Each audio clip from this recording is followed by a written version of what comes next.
Hey everybody, it's the coach. Welcome to the special Saturday edition of the NFL on EA Sports.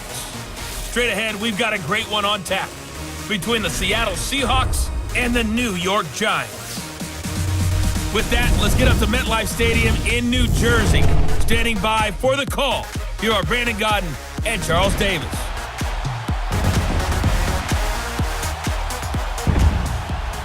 All right, Coach, we welcome everybody to the Garden State. EA Sports coverage of the NFL finds us at MetLife Stadium in East Rutherford, New Jersey.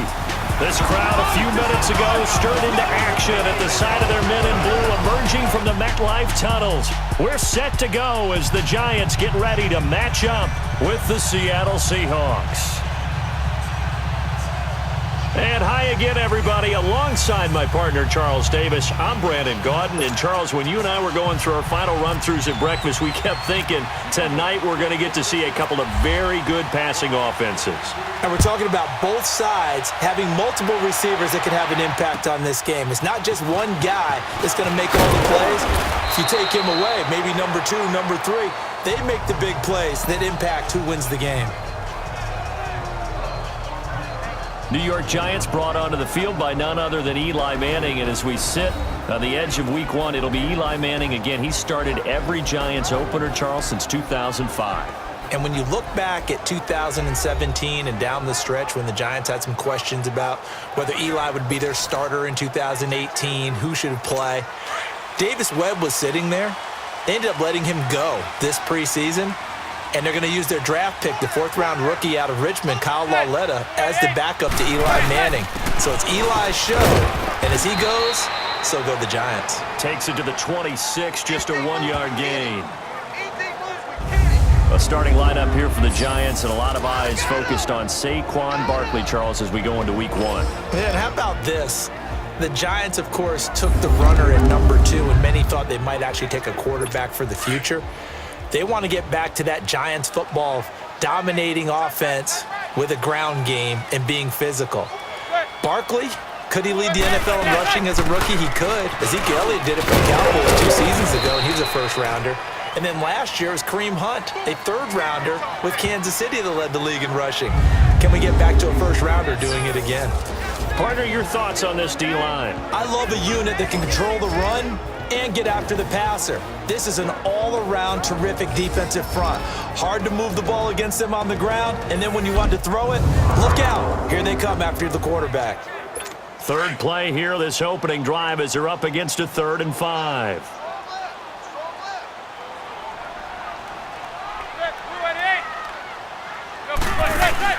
From the gun, it's Manning, and this is going to be incomplete.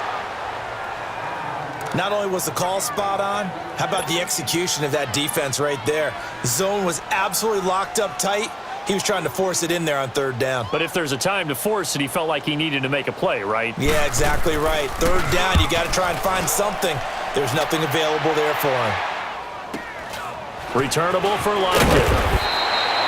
Call that a 46-yard punt with a net of 40 on the 6-yard return. And it'll be Seahawk football, 1st and 10. Seattle Seahawks, after an 0-4 preseason, gearing up for Week 1 when they will square off against Denver, and that man Russell Wilson. He will be starting his 7th season opener with the Seahawks. And remember how he's evolved as a quarterback. Used to be more of a so-called game manager. Now the entire offense runs through him. But what Seattle wants to do is get back to being Seattle on offense, meaning running the football, being physical. And with an offensive line loaded with 1st and 2nd round picks, they expect to be better there. At the tailback position, Rashad Penny, the rookie 1st-rounder, he'll team with Chris Carson, and hopefully they can recreate the glory days of the Seattle Seahawks.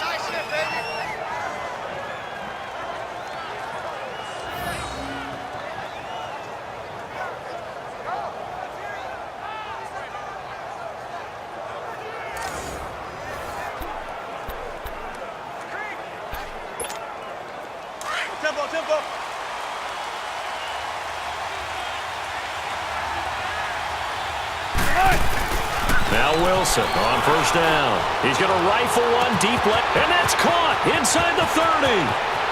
And all the way in, touchdown Seattle.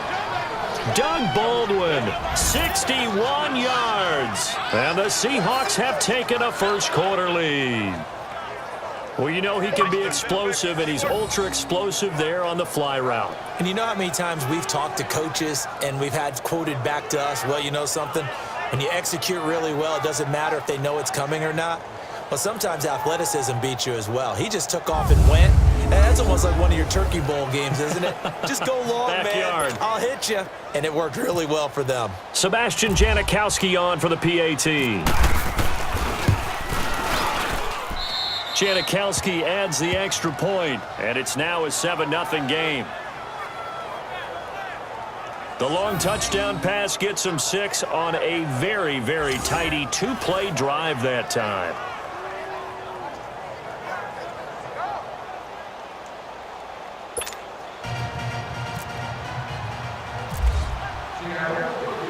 Out to kick is Janikowski.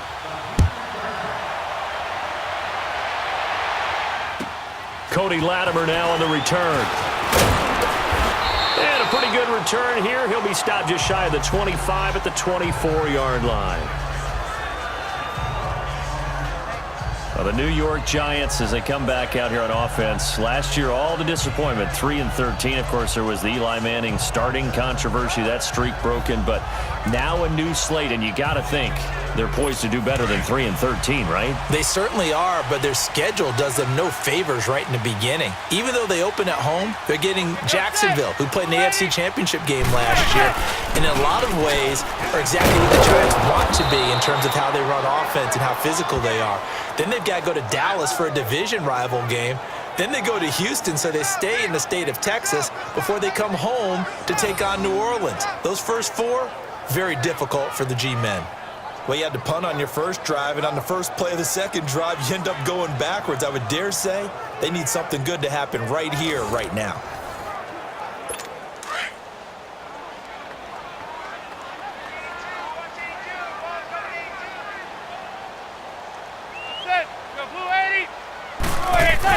Now Manning throwing on second down. Oh, he's got a man wide open, complete. And they're able to get this one across the 35. They give him 13 yards there on the play and a fresh set of downs. That's tough to play zone defense when they can just curl up right there in front of you. Yeah, absolutely. Well, we talk about finding the soft spot. Defensively, how do you make sure they don't find the soft spot like they did there? Tough to do, because what they normally will do is run routes that'll pull you out of that spot they want to get into. That's what we call not taking the cheese, right? Don't go for the mousetrap. But it's hard to do because when you see a guy cutting that in that direction, you tend to go towards it. Now a play fake here on first down. And shedding through the tackle. He's got the hook up to Odell Beckham. Give him 30 yards there. Well, partner, I'm not sure how this drive's going to end, but how about the way they flip field position there? A nice attacking play that picked up a heck of a chunk of yardage.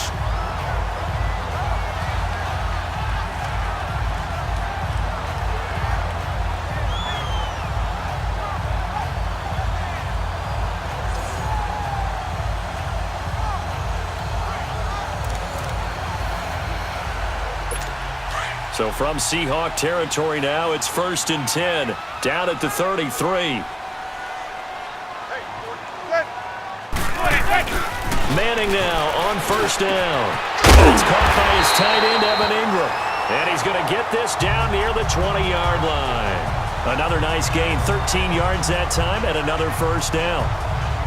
And after that completion, you can understand why so many teams in the league are emphasizing speed on defense at every position. The tight ends have created so many tough matchups now. If you can't run with a tight end as a linebacker, this is going to be the result every time.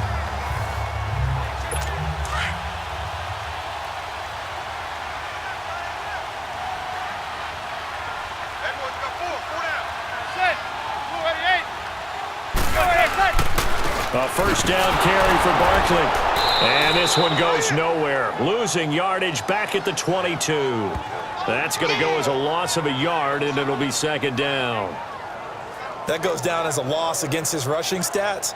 But really, should he have to absorb that one? He had no chance on that play before they overwhelmed him. Pretty much on top of him before he could take his first step.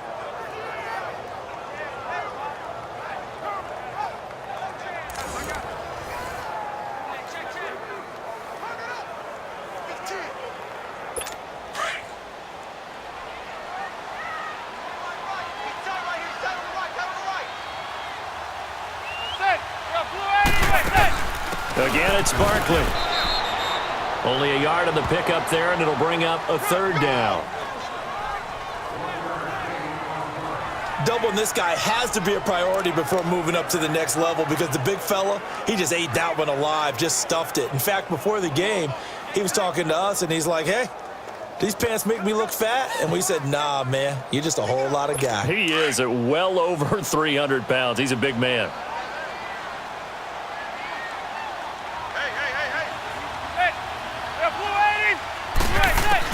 Throwing is Manning on third down.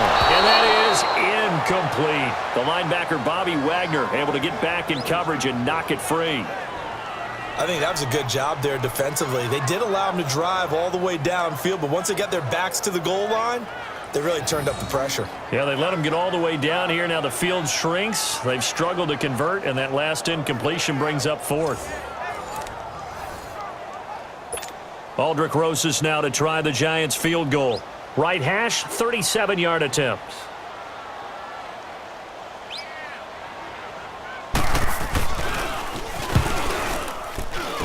And Rosas puts this one through. And they are on the board, but still trailing. It's 7-3. So chalk that down as an 8-play drive capped with a field goal. Yeah, as a friend of mine used to say, they were moving and grooving for a while, but they couldn't keep the momentum going enough to get a touchdown out of it. After the field goal, here's Rosas to kick it away. Tyler Lockett now with a return. Oh, able to avoid him.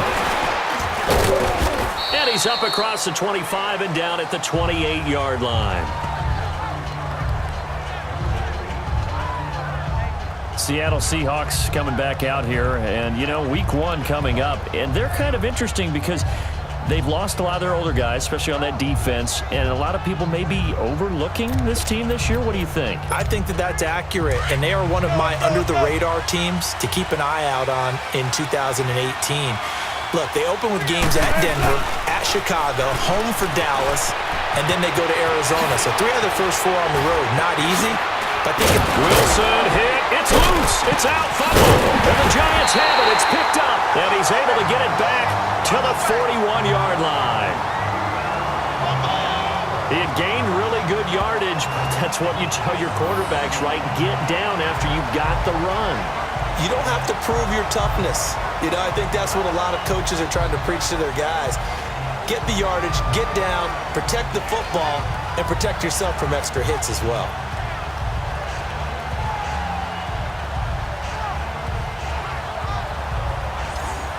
Here's the Giant offense now as they get ready to take over here. And after the field goal last time, we'll see what they can get here. At least they got points out of the last drive, Charles.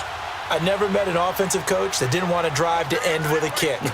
Most of them wanted to end with a PAT, right? In this case, a field goal, they'll take it.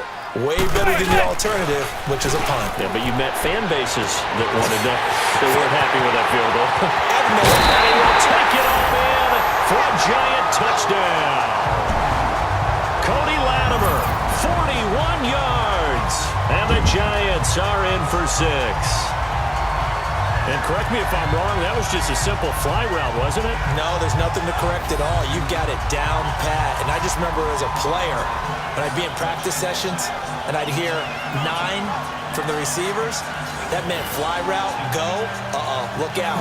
That was the 9, and he just kept going all the way into the end zone for the touchdown.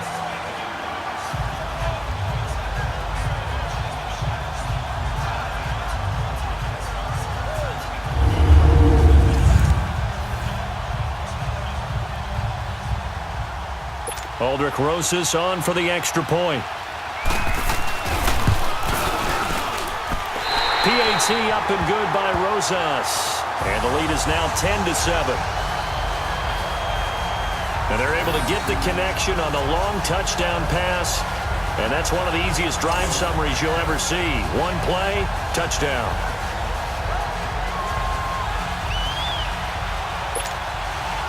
Rosas now to kick this one away. On the return, the All-Pro 2 years ago, Tyler Lockett. Oh, nice move. Solid return, pretty good field position. They'll start at the 32-yard line. The Seahawks offense now, they get ready to head back onto the field.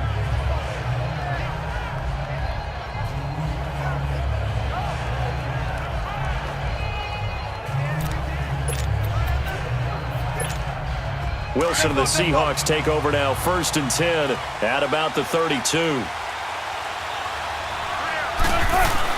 They'll throw on 1st down with Wilson, escaping the pressure right. No, a nifty juke there. Not much fun for a guy trying to tackle him. And he'll be taken down, but not before he gets into enemy territory. No one there to help out downfield, but no problem. Scrambling for 22 and a first.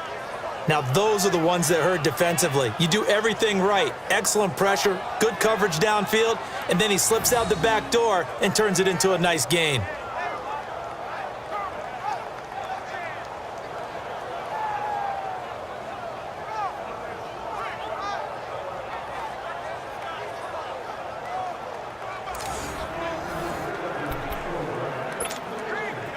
Get it, baby. Let's go. Come on, let's go.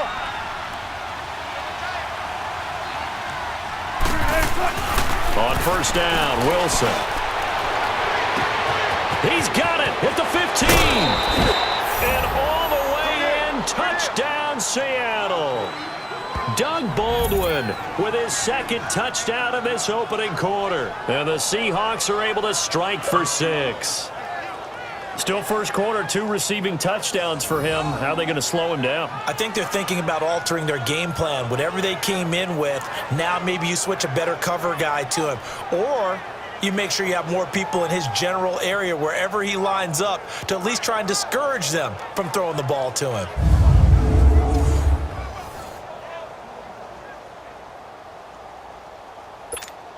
Janikowski now for the point after.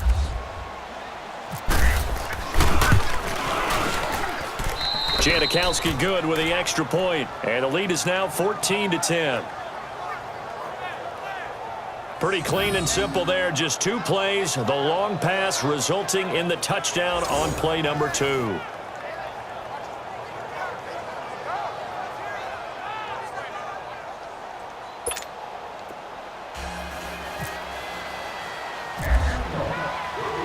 Out to kick is Janikowski.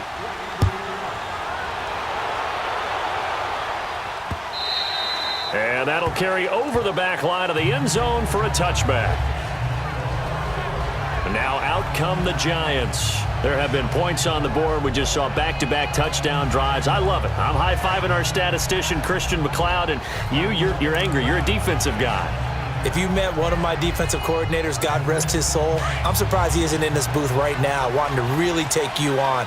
This is not football the way he sees it. He wants a good old-fashioned kicking game, defense, field position, and we're getting an up and down the field game here. I'll take him. Where's his tombstone? Boot Hill, baby. 23 yards on the play. The goal for any offense versus his own defense, find the holes where guys are available and put the ball on the receiver before any defender can step up and fill it. They did it well there. Perfectly executed crossing route.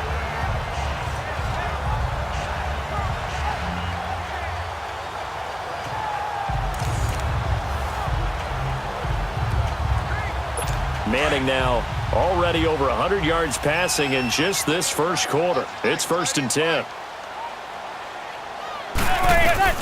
On 1st and 10, here's Manning. Pressure comes. He's taken down by the Seahawk defense. Frank Clark, he's the one that got to him. He takes him down for a loss of 9. Defensive end gets in there that time. They were in a 4-3. What's the responsibility of the ends versus the tackles there, Charles? Well, most of the time when you talk about the ends, they're your pass rushers. They're the guys that you turn loose to try and get to the guy who's going to throw the football. The tackles, usually more of the run-stuffing variety. But the way this game is advanced, you're wanting a little bit of everything out of all of your guys. But let's just go ahead and break it down and make it simple. The guy who's the right defensive end versus a right-handed quarterback, that's the blind side. He's going after the quarterback. He's going to put him on the ground. After the sack, it's 2nd and 19, and the road gets a bit tougher from here. On 2nd down, here's Barkley. He'll take this from the 40 up to the 45 for a gain of 5. One thing to keep in mind, partner, especially in the second half, when you've got a running back of this size, of these dimensions, I can just tell you, attrition does set in for a defense because you're excited about hitting him in the first half. Maybe not so much in the second half, and some of these shorter gains turn into bigger runs later. On 3rd and long, it's Manning. He dumps it off to Barkley. And able to break one tackle, but then quickly brought down. But a nice little gain. It'll be a gain of 8 yards, and it'll be 4th down. Instead of throwing it downfield, Charles, they just tried to dump it underneath there. You like the call? I do. I think it's a high percentage play because you get the completion, and what you're counting on is your back to use his legs and his elusiveness to make people miss and pick up the first down. In this case, it didn't happen. He gets this one away, and boy, it's another boomer.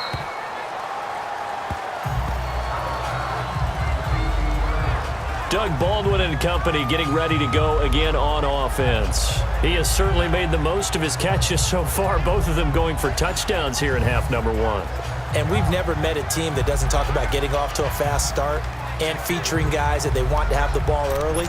We're seeing both of those come into play here. Off to an incredible start, got their feature guy going, and now everyone else should have opportunities.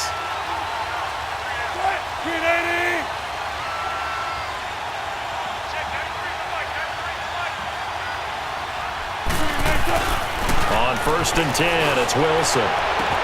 It's caught on the left side by Baldwin.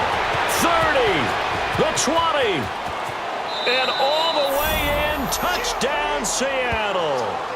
Making a hat trick for Russell Wilson, 3 touchdown passes now. And the Seahawks get the quick strike touchdown.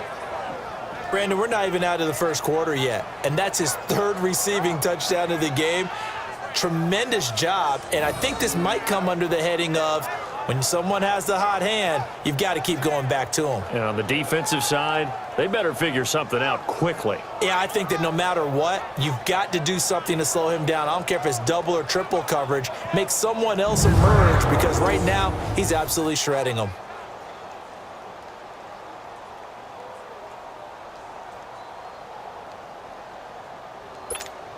Janikowski on for the extra point.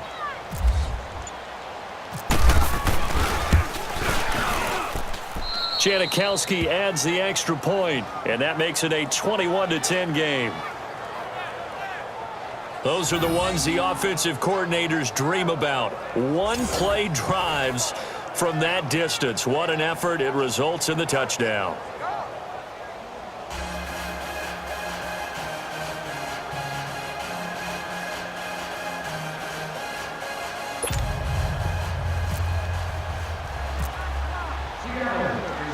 Out to kick is Janikowski.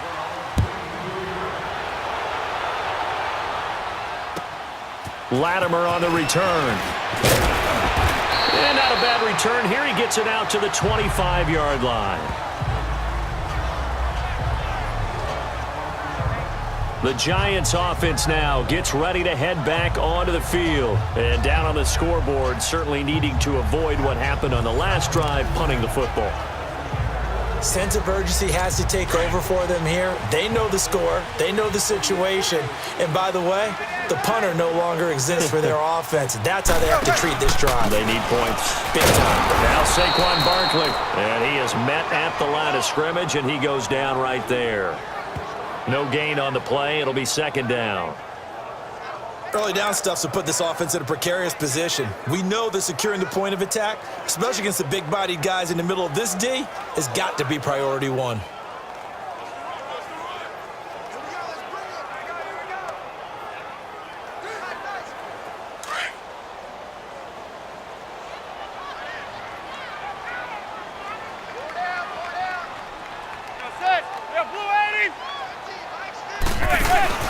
On play action, it's Manning. And his throw is incomplete. He was looking for Odell Beckham that time. And that'll make it 3rd down. Well, not to get too overcritical there because he knows what he's doing, but his shoulders looked a little off kilter there when he threw that. I don't think you're being overly critical there. You're just analyzing it, and he gets those shoulders right. That pass will go from incomplete to complete. And this is going to be incomplete. That was solid coverage there from Dante Johnson.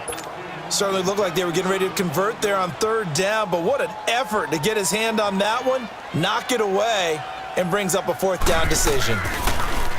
And he's getting a workout here in this first quarter as he gets it away. Now it's Lockett. Look at the spin. Balance. And now running right through it. A great return there, bobbing and weaving his way for 31 yards. And the Seahawks will have great field position to start this drive. They take over on the short side of the field.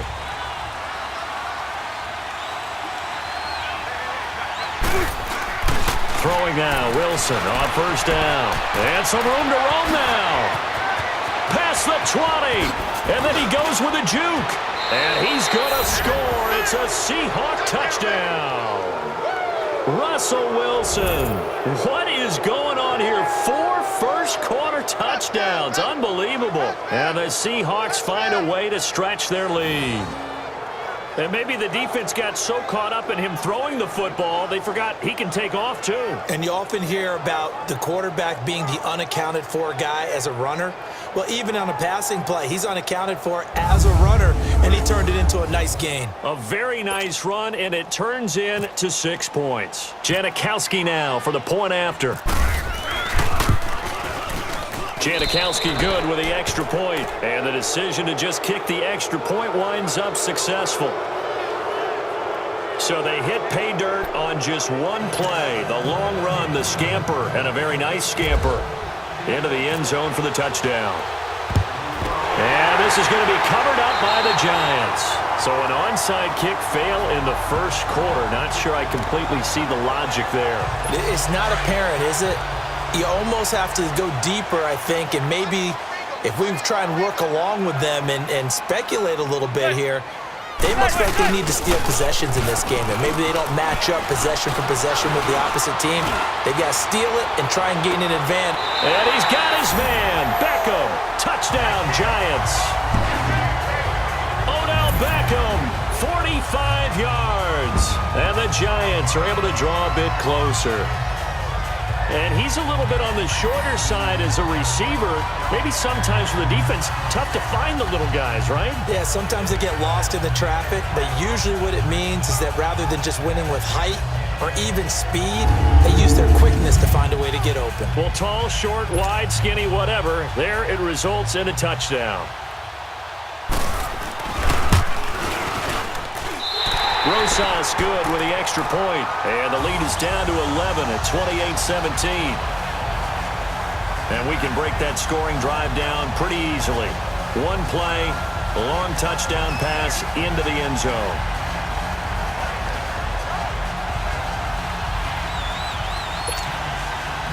Rosas now to kick this one away. Lockett the return. And he'll get it up just past the 20, and his guys will go to work at the 21-yard line. And the Seahawks get ready to trot out on the field. And Charles, the way touchdowns have come so fast and furious for both sides in this thing, it's starting to feel a little bit more like maybe a tennis match in a football game. Yeah, I like your description there. Maybe we're sitting in a nice royal box watching this type of a game. But let's face it, right now, the way it's going back and forth, it's going to come down to who can get a stop. Big yardage there on the scramble. It gets him a first down. Not only another first down, that also puts him over 100 yards rushing. That's not something you see very often in the NFL. We see it more in college. But I think with more of the melding of the college game with quarterbacks, we'll see this a little bit more often in the future. And his throw's going to be incomplete. He was going for the tight end, Nick Vanette. That'll bring up second down. And here's the starting offensive unit for Seattle. And that means my eyes go to Doug Baldwin out on the perimeter. He plays the game so hard and with such passion, but also plays it skillfully. Only one drop last season on his way to another Pro Bowl season. So now 2nd and 10 after the incompletion on 1st down. 2nd and 10. It's Wilson again. And some space here. And he's brought down. The rushing numbers for Wilson maybe down from earlier in his career, but he's still a threat to go, showing it there, picking up the 1st down. Containing him is becoming a big problem. We've already seen this once earlier on this drive. Yeah, and so now 2 times this has happened. Do you adjust something? Yeah, I think you do. I think you got to start thinking about your rush lanes. Try not to either get too wide or too narrow. Make sure someone is there waiting for him to take off. Tempo.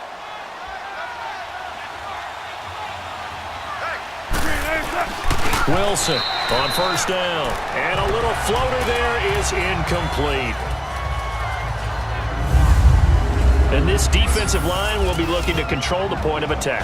And that's what they've done throughout this season. This is a terrific unit. They play together very, very well, and they don't permit big plays to happen.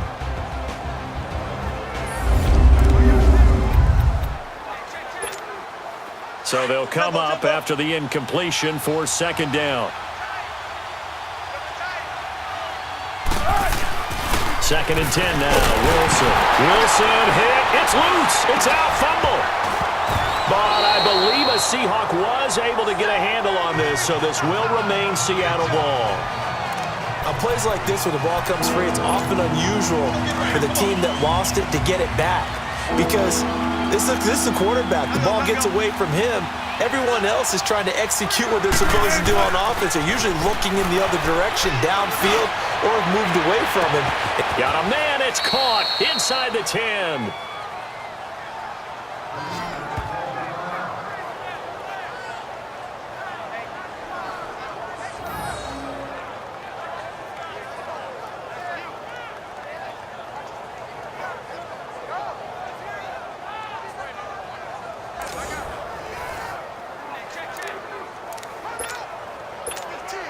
An inaugural trip to the red zone here for the Seahawks. They've got a 1st and goal just inside the 5. They'll try and run for it on 1st and goal. And he's going to get him about 3 yards closer. He's down to about the 2. And that's one of the reasons you like to blitz even on rundowns. It confuses the blocking assignments. It doesn't allow those offensive linemen to get up to the 2nd level. They'll try to run with Carson. And he pushes forward but comes up short of the goal line as he'll get a yard down to about the 1. 2 straight shots on the ground. Now on 3rd, do you go to the air? I think the possibility exists, and if you're doing it, you're probably going play action since you ran it twice. But I often think that 2nd down is the time you go play action and throw the ball. I say commit to the run and think about it being 4-down territory. Now, this feels like old-school football because this has turned into a good old-fashioned goal line stand. So on offense, what do you do now? Do you decide to run it or throw it if you go for it on 4th down? They took it all the way to the 1, but in the end, opt for 3. Just doesn't sound right, does it? If you got all the way down to the 1-yard line, isn't that supposed to be a play in the end zone that culminates in a touchdown for your team? And per usual, it felt like the guys on the sideline wanted to go ahead and go for it. Of course they did, but of course head coach, it defers back to him, and he made the decision. Let's get 3 out of this, make sure we get some points. Latimer on the return. And he'll bring it a few past the 20 to the 23-yard line. The Giants offense now, they get ready to head back on the field. I guess they have to feel a little gratified to at least get on the board last time, but still work to do. No doubt about it. I wonder now if they're going to try to increase the urgency a little bit, maybe pump up the pace, maybe go 2-minute. Who knows? Let's see what they decide to do. They go play action here on 1st down. And it's incomplete. Took a shot, couldn't connect. The Pro Bowler Odell Beckham, the intended receiver. And that'll bring up 2nd down.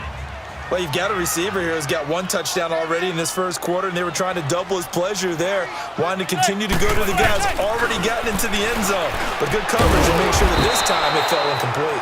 And he'll wind up losing yardage here back at the 21-yard line. It'll wind up being a loss of 2. And that's going to lead to a 3rd and 12. A pass for negative yardage, obviously no good. Maybe he shouldn't have thrown it, or maybe he shouldn't have caught it. And I think we were seeing it at the same time, weren't we? Maybe you let that one go, right? Because you can see the lost yardage about to develop. But that goes against every instinct of a receiver. They're taught to catch everything. So it's really hard to be mad at him and yell at him for trying to make that play. Started to look like maybe his 3rd or his 4th read on his progression. Just trying to find his outlet man that time. Ends up leading him just a bit too much. His first punt, 48 yards. This one looks equally as good. It's taken to the 26. That'll be a 49-yard punt, 6 yards there on the return. And the offense will take over with a new set of downs. Wilson and the Seahawks take over now, 1st and 10 at about the 32. On 1st down, Wilson under a heavy rush, and down he goes. Dalvin Tomlinson able to drop him for a loss of 4. Brandon, if I'm an offensive coordinator and I see an all-out rush like that, I file it away because I'm going to use their aggressiveness against them as this game goes on. I'm going to hit them with a screen soon. Throw left side complete. That's Baldwin. And he is down deep into Giant territory. It's a big hook up there. Wilson to Baldwin. 59 yards. As we continue to advance in the NFL, as people continue to scout players, they really don't care as much about body types as they care about those guys who can make people miss, run through tackles, and gain all that additional run after catch. Anybody who has that ability, they want them on their team. Now it's Carson. And they get to him quickly here as he stopped right around the 13. Credit him with a 1-yard gain there to make it 2nd and 9. I know the scouting report on him is that he doesn't possess the eye discipline to be an elite linebacker. And what that means is his ability to read, react, and make a play. But on that one, he looked like one of those guys. Flush to his right.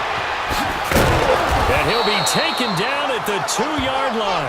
Give him 10 that time, escaping the danger, running with it, and picking up a 1st down. I think we have to give credit to him for buying time and extending the play. But, you know, there's some really upset defenders on that one. They thought that they had him. Instead, he was coated in Teflon and got away. They'll try and run for it on 1st and goal. And he will take this one in for the Seattle touchdown. A great effort there. Taking it in from 2 yards out. And the Seahawks add on to their lead. And nothing special there. They show they were going to run the football. They ran it. They got it in. Like old-time football, right? Hey, this is exactly what we're going to do.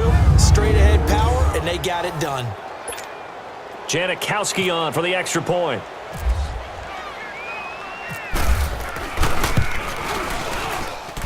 Janikowski adds the extra point. And the decision to just kick the extra point winds up successful. The drive summary that time, 5 plays. And it's culminated by a 2-yard touchdown run.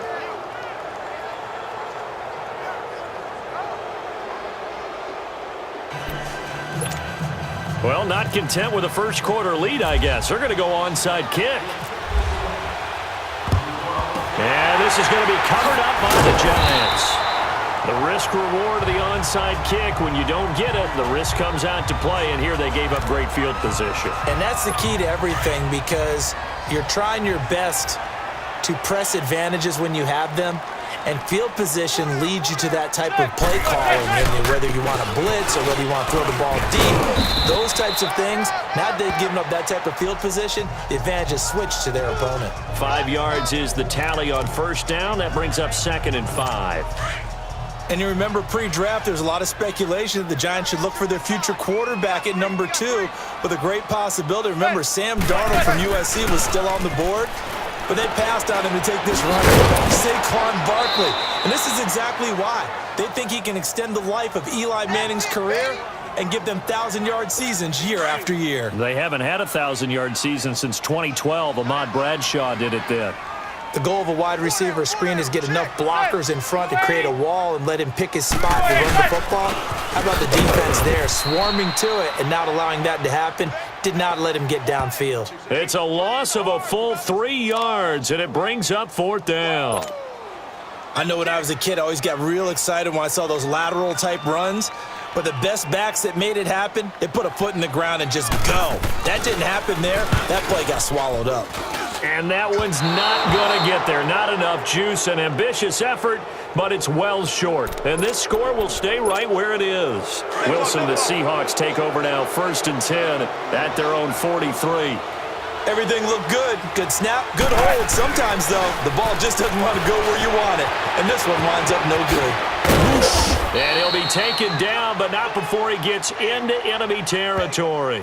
Nothing open downfield. He keeps it himself for 11 and a 1st down.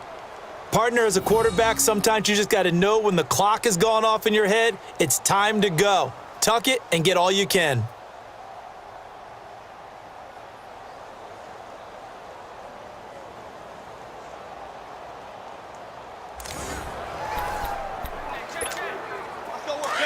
Let's go to work. Come on.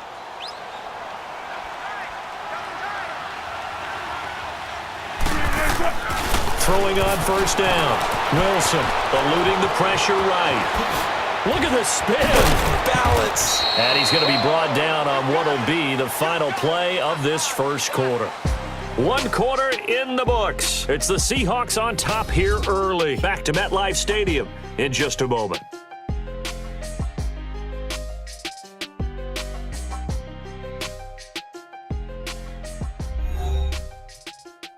The NFL on EA Sports is fueled by Gatorade, the sports fuel company.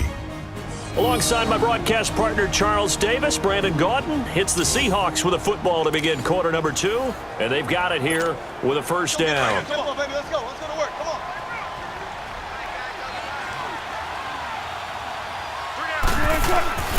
Now it's Wilson, flushed out right. Throwing over the middle, but it's incomplete. Trying to get that one to his tight end, and they've been trying to get the ball to him, but as of yet, unable to successfully complete one. But you know there's usually a nice comfort zone in throwing to the tight end. Great sight lines, usually right in the middle of the field. Now Wilson, escaping the pressure right. And he takes it down to the 10-yard line. I guess no need to force it when you can do that instead. 1st down, 18-yard gain. Well, that was man coverage. So once he decides to run with the football, there's no one to account for him, and he turns it into a nice gain.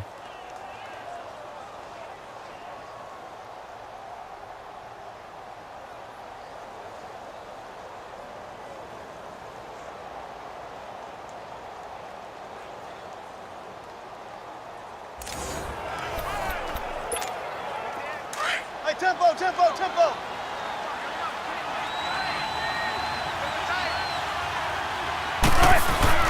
To throw is Wilson on 1st and 10. His throw incomplete. And that's one he's got to be happy to have back. There wasn't a hole open in the zone. You'd have to think on early downs like that 1st down there, need to be a little bit more careful. Yeah, fortunately for him, got a couple more downs to play with. Again on 2nd and 10, it's Wilson. Looking middle, and it's incomplete. Anytime a defense can sit back in a zone like that, it tends to create a lot of congestion in the middle of the field. Makes it very hard to slot one in. Looked like I-4 at rush hour in your hometown of Orlando, Florida. An absolute mess. And Janikowski bangs it through, and that will extend their lead even further. No problems in the field goal department so far. He's 2 for 2. Pretty reliable here in this game, isn't he? And to me, that bodes well for them. If they need him late in the game, his confidence should be sky high. Boy, I guess they're going to keep trying to put the pedal to the metal here. They're going to try an onside kick. And this is going to be covered up by the Giants. A 2nd quarter onside kick there that failed. Is that something that maybe they had dialed up before this game started? It feels like it, doesn't it? That they thought they had the right situation, you know, and the right approach in going after it. Also may signal that they feel like they have the superior team, that they can try these sorts of things and it won't come back and hurt them later. He couldn't quite hold it. Got hit. Ball pops out. Incomplete. Now the first play of the drive there is incomplete. The beauty of being able to play a zone defense, when you can sit back and see the ball coming out of the quarterback's hands, guess what? Creates a lot of confusion, kind of a muddle in the middle of the field where you can go make a play on the football. Another throw on second down, and this one incomplete as well. Some of the fans here don't seem too happy about what we've seen in this first half. No, not at all, and I understand why. They look lethargic, out of sync, and it shows on the scoreboard. To throw on third down, Manning. And Ingram holds it in. And he gets this one all the way down inside the 20-yard line. A big third down conversion with a gain of 28. And now with that completion, he's north of 200 yards here in the first half. And he's going to break our statistician, Marvin, isn't he? Because Marvin right now is just tallying it up. Hope his hand doesn't hurt too much during this. Keeps hitting the calculator, but my goodness, what a start he is off to. By the end of this game, he could have monster numbers. He just wants to continue to be accurate. Well, he hasn't made much of an impact in the running game thus far, and after that last run, not much is going to change in that area. He hasn't been able to get anything going, and really the offensive line not helping him much. And he's heating up at the line of scrimmage. Might have gotten a yard down to the 16. The passing game's been working quite well so far, but the running game's been a little bit of a struggle, and that's a surprise to me. Typically, when you can throw it, you've opened up lanes for your runners. To throw, it's Manning, and that is incomplete. Well, touch and timing are critical for those types of throws. He put a lot of zip on that one. Needed just a little bit more finesse trying to get it to his back.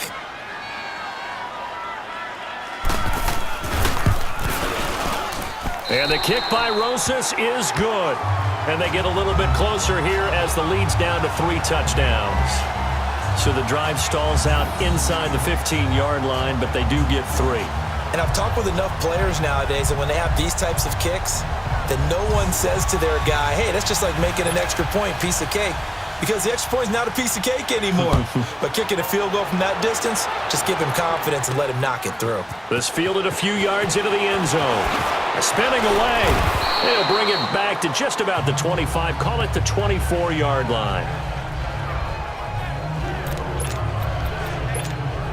The Seahawks offense now, they get ready to come back onto the field. And they had 3 points last time, but they didn't want 3 points because they were well within range of scoring a touchdown. We'll see if they can do better now. I'm with you on that one. Let's just go ahead and be frank about the whole thing. The only one happy about the 3-point? The kicker. Exactly. He put it through the post. That's going to help him at contract time. But that offense, they're thinking, let's get in the end zone this time. I don't know if that helped him at contract time. You could have kicked that one through. I don't know about that. Toe bash. I don't know about toe that. Bashed it. Super toe. Now Wilson throwing on first down. Wilson hit. It's loose. It's out fumble. And the Giants have it. It's picked up. And they will take over at the 29-yard line. Well, partner, they went empty set there. No backs in the backfield. All receivers out in the pattern. And in this situation, you know what the quarterback has to do? Act as his own blitz control. Yeah, he's got nobody else there to protect. No one else there to protect, which means he's got to get rid of the football and absorb the hit, but not go down and fumble the ball. And he gets it all the way down inside the 10 to the 5-yard line. That one goes for 24 yards. Right after the turnover, they come out throwing. And that means it's a sudden change situation. We used to practice it on defense. Sudden change, get out there, stop the offense. But you typically run out there a little bit unsettled. I think that's why he came right out throwing the football, hoping to catch him off balance. And he did. It's a loss of a yard there, and now second down. An interesting and intriguing decision there defensively because they kept extra DBs on the field despite seeing the multiple tight end look that came out for the offense. I thought they were going to switch out of it. I didn't know if they felt they didn't have time or what the case was. Well, in any event, the extra speed allowed for great penetration as they stuffed that one behind the line of scrimmage. Now a second down throw for the end zone, but it's incomplete. I'm going to need some help with this one. How did he miss him? Wide open in the end zone. He's not hurried. He's not hit. And somehow, incomplete? Yeah. What happened? During film study, that's... And he finds Shepard. Touchdown, Giants. Sterling Shepard from 6 yards away. And the Giants are able to cut into this lead. Great field position has to be one of the best friends an offense can have. When you don't have very far to go, you should cash it in with points.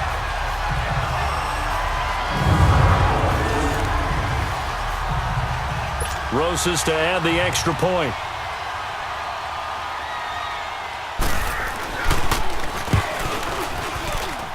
PAT up and good by Rosas. And the lead will be cut down to 14.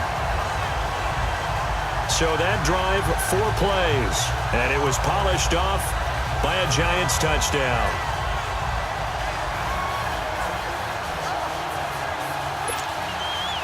Rosas now to kick this one away. Fielded about a yard deep. Oh, whoa. And he'll be brought down at the 23, make it the 24-yard line. And time for us to spotlight Doug Baldwin. He might be on his way to a record-setting performance. So good here. We're only in the second quarter. And it's so interesting when we watch these types of days unfold for a receiver because they need a quarterback throwing it accurately, people to block for the quarterback, so many other variables. But, boy, he's getting it done, and in a big way. Right now, he wants to rock on every snap. Yeah, he's counting his yards in the hundreds, not the tens. And he's taken down, but not before getting this across midfield and just shy of the 40. Big yardage there on the scramble. It gets him a first down. On that play, as you saw the route start to develop downfield, I got the sense that maybe the run would set up for him, and he took full advantage of it and got a big gain on a busted play. Wilson. Pressure comes, and Wilson's going to go down. B.J. Goodson coming hard on the blitz. He dumps him for a loss of 8. Brandon, more often than not, you'd say they've had his number, and we can count them up so far. 1, 2, 3, 4 sacks given up. But guess what? He's still been able to make some plays, and right now they have a lead. And some room to maneuver. And he gets this inside the 35-yard line. I guess no need to force it when you can do that instead. First down, 18-yard gain.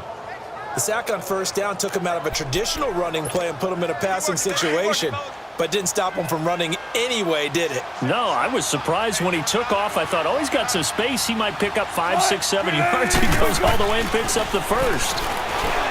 To throw is Wilson. And that's going to wind up incomplete. However, we do have a flag down.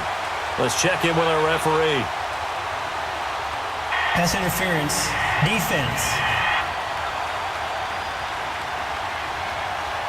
So the pass incomplete in the end zone, but contact and pass interference. And now where does the ball get placed? At the 1-yard line. 1-yard line. They gave up excellent real estate on that one.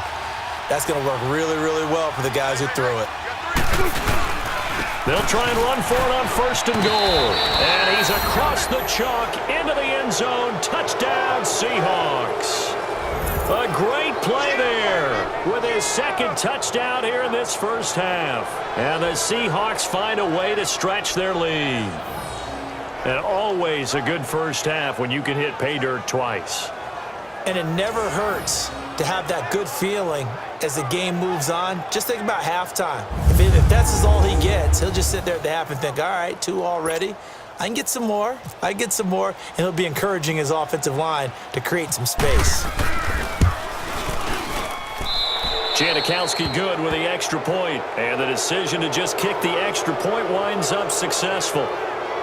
Just a 4-play drive that time. And it's finished off with a 5-yard touchdown run.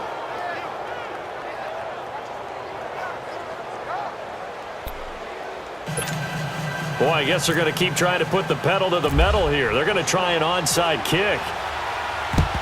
And this is going to be covered up by the Giants. And that's why you have your hands team out there on the field. Those are the best guys ready to make that play.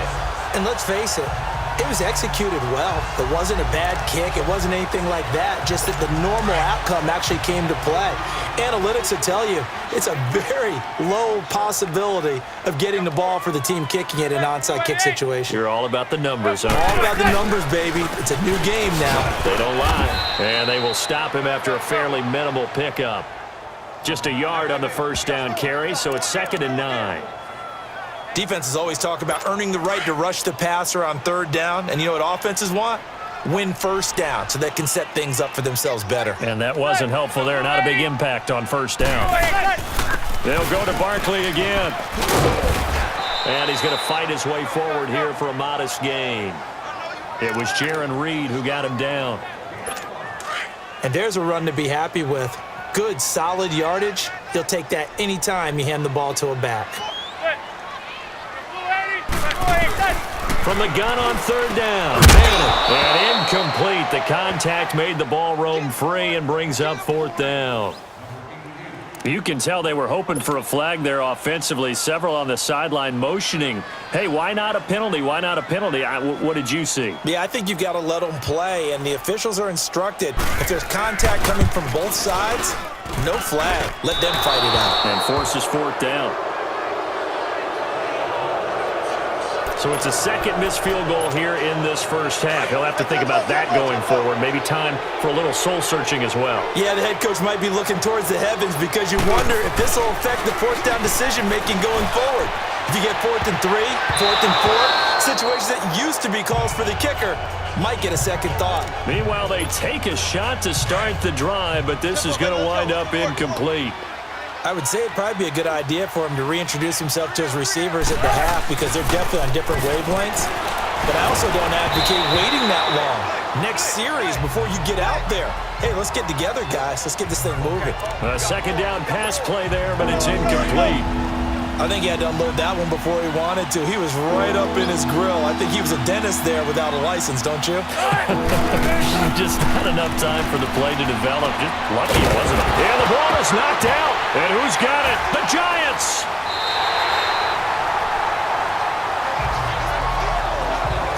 So the defense there, opportunistic.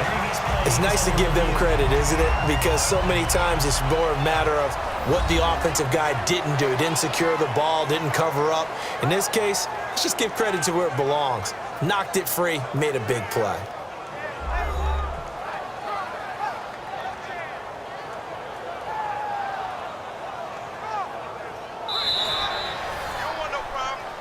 After review of the play, the ruling on the field is reversed. On fourth down, ready to punt, Michael Dixon. Back deep, it's Odell Beckham.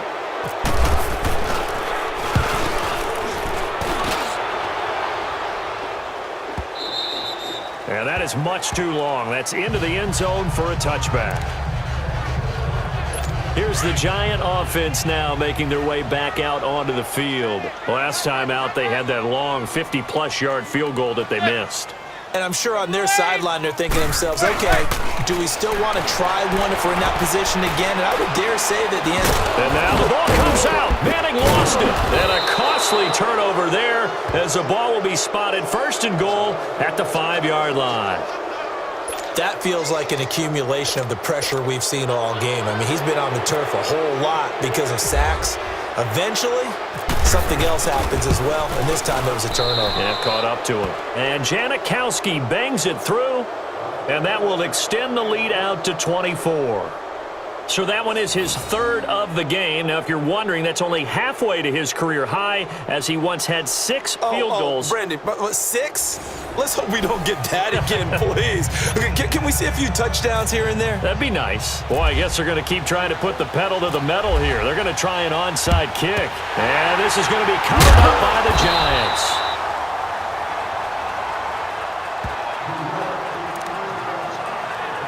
And the Giants ready to come out now. And last time they coughed it up, led to a field goal. They're fortunate that it only led to a field goal, but still, they're not happy about it. Could you sense the relief, though, when they only gave up the field goal and they were able to trot back out on the field and start this drive? Trying to get it to Beckham, and it's intercepted. Picked off by the linebacker, Bobby Wagner. And he's going to take this one back to the 37-yard line.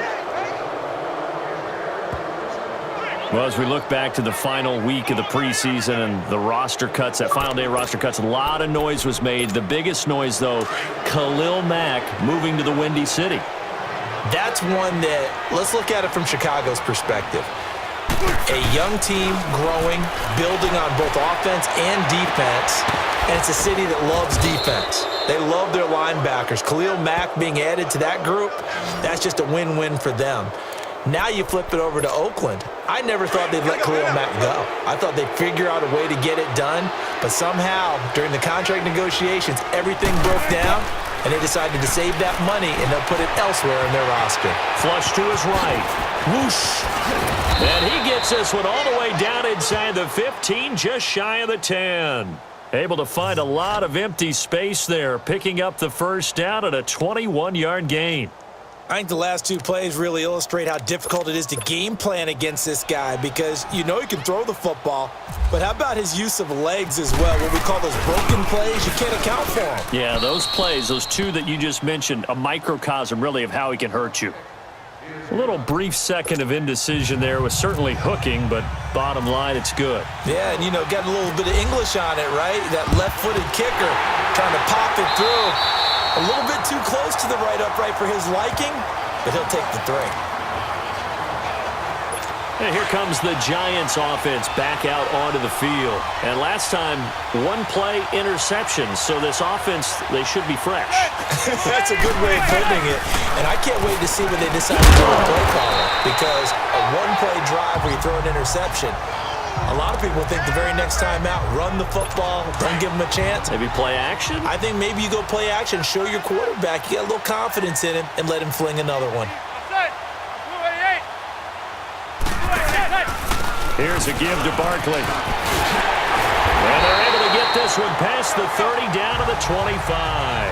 That one goes for 13 yards, and it moves the sticks. Tremendous blocking by the interior of the offensive line. They didn't just gash him there. They blasted a gaping hole for him to gallop through. I think if he comes back to the huddle, he better be giving them a whole lot of credit and thanking them for that much space to rumble. Now Madden. And incomplete. A drop there in the middle third of the field. That'll bring up second down. So much of this game is focus and concentration. And whenever I see guys running the in route, I know that in the back of their mind, they're always wondering who's lurking inside that might put a big hit on them as they try and catch the ball. A handoff to Barkley. And give him about 3 as he gets it down to the 22-yard line. Pretty good little two-play sequence there. You force the incompletion, then a very short pickup. Yeah, now maybe you bring in an extra defensive back or two because you want to try and defend on third down. They like to play those nickel or sub packages, don't they? On play action. Now Manning. Now he'll be wrapped up around the waist and pushed down. Tom Johnson with a big-time sack on third down. And it'll be a loss of 7. I'm starting to feel for that quarterback back there. I mean, you know me. Normally, don't have a lot of empathy for the QB, right? In this case, definitely. He's been on constant duress this entire game. I don't know how he's surviving back there. And to think, there's still a long way to go in this football game. So as it turns out, that sack doesn't wind up costing them, Charles. They at least get points, get 3 of them. Yeah, that's where your kicker can really come to your rescue because you know after the sack, there was a little consternation there. Are we out of field goal range? Are we going to be able to get 3? In this case, he stepped right up and gave them exactly what they needed. That's fielded in the end zone. And he'll elect not to return this one, so they'll bring it out to the 25 on the touchback. Doug Baldwin and company getting ready to go again on offense. He's the star wide receiver, and he's doing his thing so far here into the second quarter. And how you get distinguished as a star is each and every week performing to a high level no matter what they throw at you because you're always wanting to take him out of the game if you're a defensive team. How do you press him, double him, triple him, all those things? But the best players show up each and every week, solid games and some spectacular ones. And he has showed up time and time again. And all the way down to the 22-yard line. It's a big play there for Seattle. 53 yards. A quarterback often has a lot of really good friends on offense to help him do his job, but one of his best friends is anyone who can catch the ball and create yardage after the catch. That run after the catch, the rack, and the ability to break a tackle and make a big play, as we just saw there, quarterback is very friendly with that guy. So the drive takes him into Giants territory now, 1st and 10 at the 22-yard line. Now Wilson on first down. Eluding the pressure right. Shifts 3 at the 15. He'll get 8 on the scramble there. It'll be second and a couple. They brought the blitz that time, and I thought they were going to get to him, but instead, he flipped it on its ear and ended up picking up positive yardage. I thought he was dead to rights, but you are exactly correct, sir. Able to turn that into a positive gain. And Janikowski bangs it through, and that'll push the lead from 24 up to 27. So yet another field goal to end a drive. That has been a very common theme. He's now hit 5 of them in this game. Yeah, Brandon, as an offense, you hate that you've had to call on your kicker so often, but you have to love the fact that time and time again, he's come through. Boy, I guess they're going to keep trying to put the pedal to the metal here. They're going to try an onside kick. And this is going to be covered up by the Giants.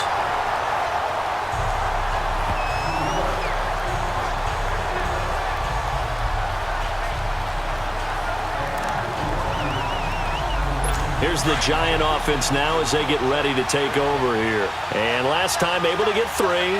It's not what they wanted. They wanted 6, but they got at least something. They mustered something out of the drive. They'll take it. I like the way you've described it. Not ideal, but they'll take it. Anything to put some points on the board. But this time on offense, they don't even want to see the field goal kicker trot on the field. They want that ball in the end zone. Yeah, they'll be going for 6. We've already seen him catch a few passes out of the backfield in the first half, unable to connect on that one. Certainly seems like getting him the ball out of the passing game. Trying to get it to Beckham, and it's intercepted. Picked off by the linebacker, Bobby Wagner. And he returns it into enemy territory down to the 45-yard line. When a team's turned it over 3 times in the first half, we just look at the offense and say, guys, what are you doing? But instead, we really should be looking at the defense. They've created the takeaways. 2 interceptions, 1 caused fumble. They've played awfully well swarming to the ball here in the first half. After the interception, here's Wilson. He's going to rifle one deep left side. And this is taken in at the 5. It's a big hook up there. Wilson to Baldwin. 43 yards. That's a big-time pitch and catch right there. And, partner, I remember the days when quarterbacks would try this. They were holding their breath. But nowadays, they're counting on their receiver to be just a little bit better than the defensive back when it's one-on-one and the ball's in the air like that. Gotta go. They'll try and run for it on first and goal. And he will take this one in for the Seattle touchdown. A great effort there. On his way to a monster game. 3 first-half touchdowns. And this Seahawks offense continues to pour it on. This is becoming quite the half he's had here. Remember in our pregame meetings, they talked about wanting to run the football and staying with it? Well, when you're scoring this many touchdowns, there's no reason to go away from it, is there? They are off to a fantastic start. They hope it continues. 3 already for him. Janikowski adds the extra point, and the route is on here in this first half. Hardly any time taken off the clock there. 2 plays, and they find the end zone for 6 points.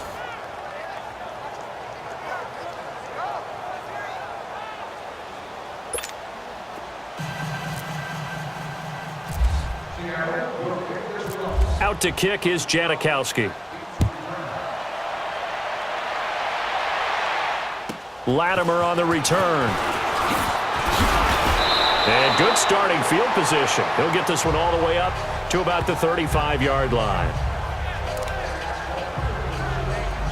And now out come the Giants. And 2 interceptions already here in this first half. That's got to affect him a little bit, right? He's got to be thinking about it. He's got to be thinking about it, but most of the good ones, they find a way to put it aside. They're not happy about it by any stretch of the imagination. They find a way to put it aside and continue to play their game. Can he put it aside? Let's find out. Exactly what they needed right there, because they needed to use the ground game to take some pressure off, because the quarterback's been struggling a little bit. Throwing on first down is Manning. Looking left side, and he's got a man. That's Shepard. And he's brought down. And give him 14 yards that time and a fresh set of downs. And with that completion, he's now north of 200 yards here in the first half. Boy, a tough start for the secondary defensively. It is, and it's got to put a dent in their confidence. And, you know, you always want to keep that up and feel like you can always bounce back after plays. But with the kind of numbers he's putting up here, it's starting to wear on them a little bit, I think. So they're looking at each other and trying to figure out what defense will work and how can they play better without getting beat deep for big passes. They'll run it now out of the gun. And they see right through that defensively as he'll be hit and taken down to the backfield. This will be a 2-yard loss on the play. And they'll be facing a 3rd and 12. Yeah, let me puff out my chest a little bit, even though I'm not rooting for either team. That was a really nice defensive play. It's awfully fun to watch, even in an offensive game. Now throwing on 3rd down there, but he cannot connect. And the trick play doesn't work. Good reaction there defensively, and it'll be 4th down. And now the Seahawks are going to take a timeout here on defense. They'll have 2 remaining as we step aside here in this second quarter.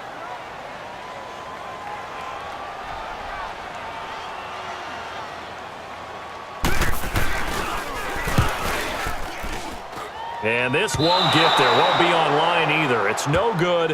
Off to the right. And this score will stay right where it is. Well, when you've got a kicker out there who's already missed twice, he definitely would rather have about a 30-yarder rather than one from a neighboring county. Can we agree to just give him a pass on that one? It would have definitely been a way to turn it. And he can't find anywhere to go with it. And he goes down. Dalvin Tomlinson able to drop him for a loss of 4. No doubt that's a very good play defensively right there, because you've always got to be aware that he can take off and make a big play with his legs. How about the way they were able to contain him? That also tells me the coverage was excellent downfield. Oh, nearly picked. And maybe lucky there. This guy doesn't drop many defensively. 3rd down.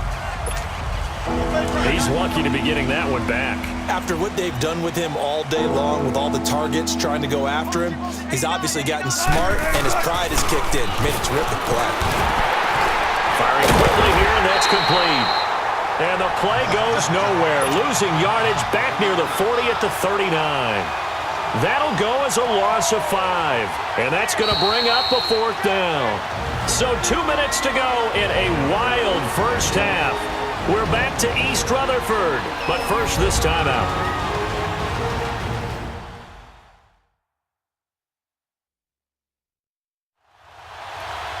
We remind you that coming up at halftime, Jonathan Coachman will be alongside. He'll have highlights and analysis from Orlando of this first half of action. Now here's Michael Dixon as the drive goes backwards, so he's on to punt it away. And now a low liner. I think he mishit it. Fair catch signaled for and taken just shy of the 30-yard line. Officially, that'll be marked down as just a 28-yard punt. And it'll be Giant football 1st and 10. Watch 10. Single receiver. Manning now on 1st down. And the Seahawk defense gets to him, and they bring him down. Frank Clark in there to get him again. The 3rd time he sacked him here tonight. The amount of sacks that they've absorbed in this game is absolutely extraordinary. Let's just face it. This offensive line, flat out, cannot handle this pass rush. It's been demonstrated time and time again. Manning. And bringing it in right side here, Beckham. The 30, 20, 10, and he will take it all in for a Giant touchdown. Odell Beckham, 79 yards. And the Giants are able to draw a bit closer. Now he's having a nice little first half here, partner. And it's a first half that leaves us anticipating what can still come. I mean, 2 touchdowns already here through the second quarter. There could be plenty more before this game is over.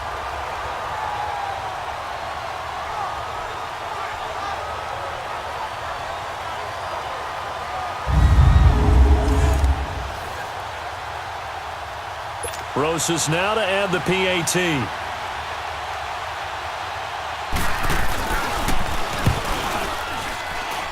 Rosas good with the extra point. And the lead drops from 34 down to 27. The long touchdown pass gets him 6 on a very, very tidy 2-play drive that time.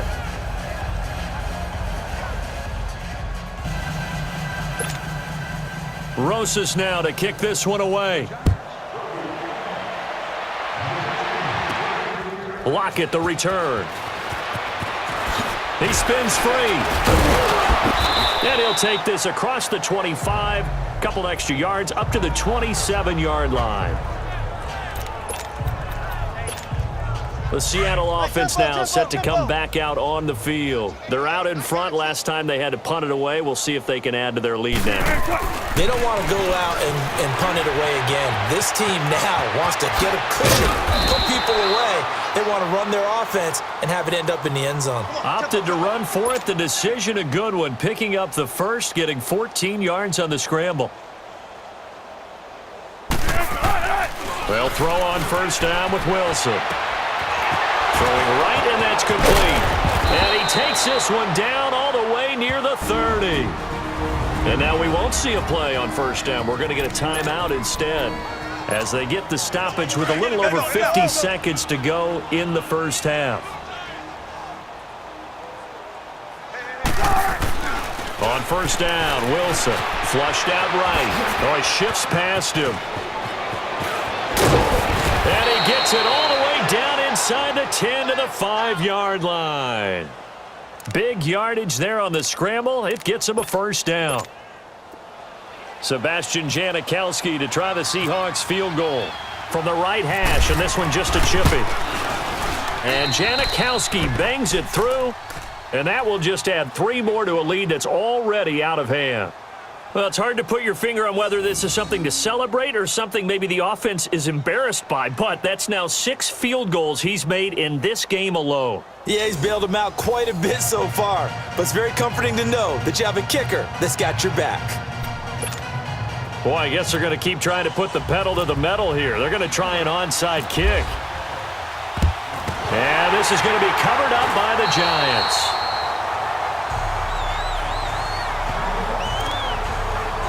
The Giants offense now gets ready to head back onto the field. And this is a spot late in the clock near midfield, though. Maybe take a couple chances, see if you get in field goal range. You do that if you have trust. And this should be a position now where the great ones, they relish this opportunity to try and put points on the board. Now, meanwhile, a pass that should have been intercepted, but it winds up falling incomplete. He's got to be kicking himself right there. His team's already picked off 2 passes. That would have been the 3rd in the game. And, boy, they've really played well attacking the football.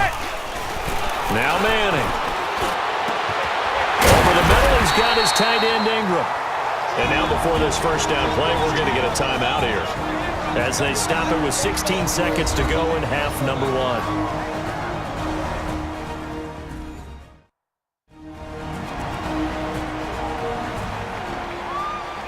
So the offense took the timeout. Looks like they're ready to go as we get set to resume the action. Tight end's right. Watch tight. Tight end's right.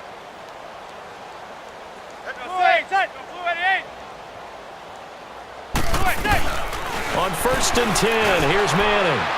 And that will be incomplete with a clock down now to 13 seconds. He was looking for Evan Ingram, the tight end. And that'll bring up second down. After the incomplete pass, here now is 2nd and 10.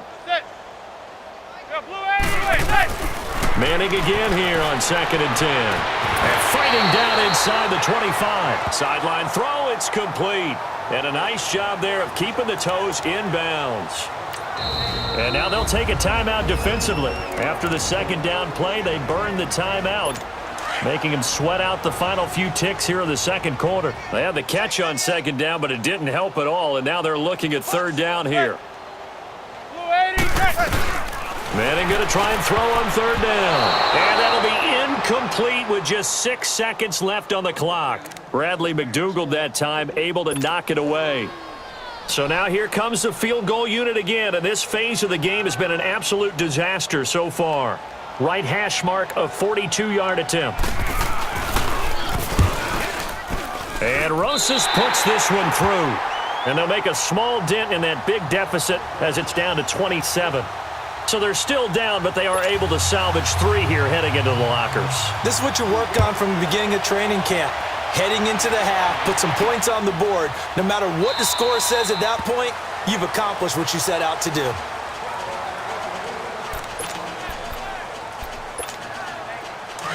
Tempo.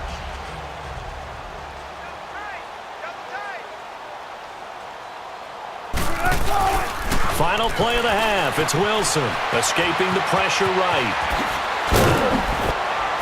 And they're able to get this one across the 35. So we've reached halftime in a wild first half. We'll take a minute to catch our breath as we'll send you down the coast now to Orlando. That's where we find Jonathan Coachman ready with our EA Sports Halftime Report. Coach. Okay, Brandon, thanks very much, and welcome everyone to this abridged version of the EA Sports Halftime Report. We want to remind you that new this year in regular season games, I'll take you around the NFL and give you stats and scores from games in progress, as well as look back at games that have already been completed. So keep an eye out for that, but for now, let's get you back out to Brandon and Charles. All right, Coach, thank you, and we welcome everyone back for quarter number 3. Gets past one man.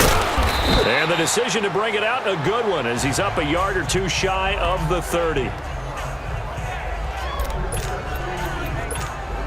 And out now come the Seahawks. They had a big first half. Now they have a chance to add to that lead here in the opening possession of the second half. And everyone always asks about halftime. And he can't get away from the pressure. The Giants get there.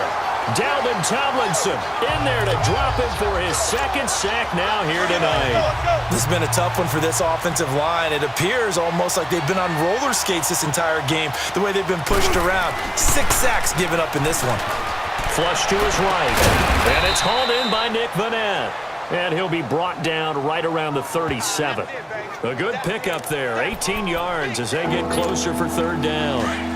And on that last play there, he's over 400 yards passing now. You know what that generally means? Success. That, and it means you really didn't miss opportunities. Usually very accurate. The ball's getting to the right place. Guys are making yardage after the catch to help you out that way. I mean, the whole team has picked it up. And don't forget, that means the offensive line has had to pass protect pretty well, too. Yeah, everyone dialed in.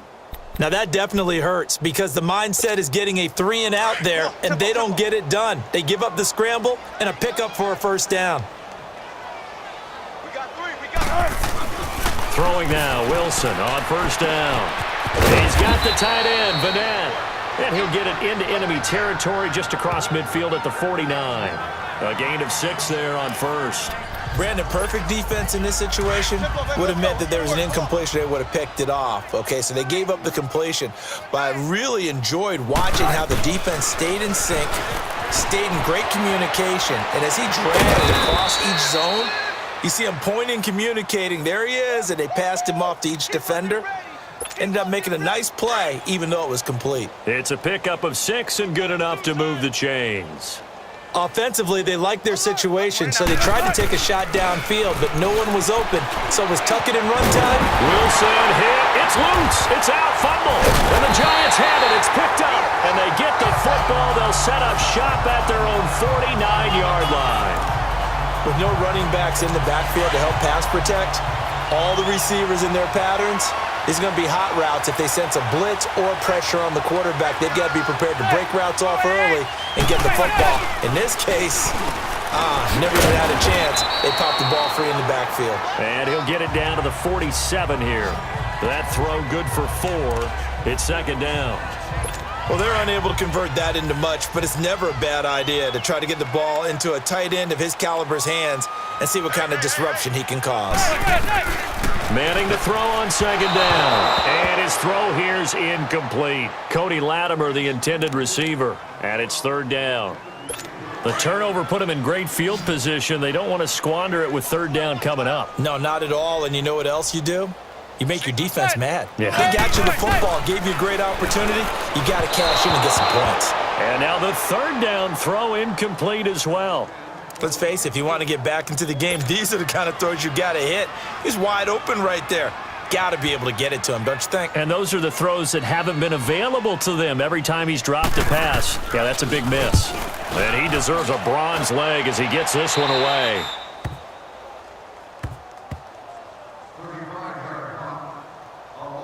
And time for us to spotlight Doug Baldwin. This defense, they wouldn't mind not seeing him again for a while. 3 trips to the end zone. How about that? I think right now they would happily go to their general manager and say, is there any way you could get a trade for him? Bring him over to our team so we don't have to cover him anymore? Because he is really having a heck of a ball game, isn't he? Boy, he is. I don't know that mid-game trade's going to happen, but good thought. Going to throw right side here. Complete. And all the way down to the 42. It's a big play there for Seattle. 46 yards. Well, we haven't been shortchanged on offense. Another fun play to watch there on the deep pass. This game has the feel of, what, a turkey bowl, a Thanksgiving day. You know, when we get together this year, when the Davises and the Gaudens get together, that's what our playbook's going to look like they're drawing them up in the dirt, and so far it's working for both of them.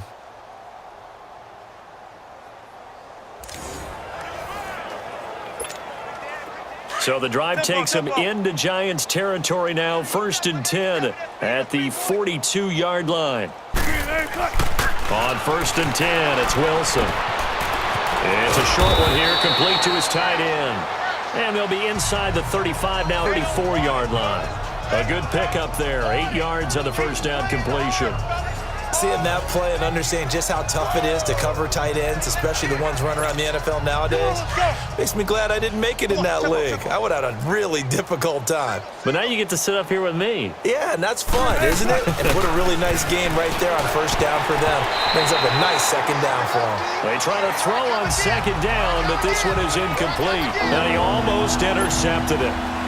They haven't picked a ball off yet. That probably should have been their first. And it's 3rd down now.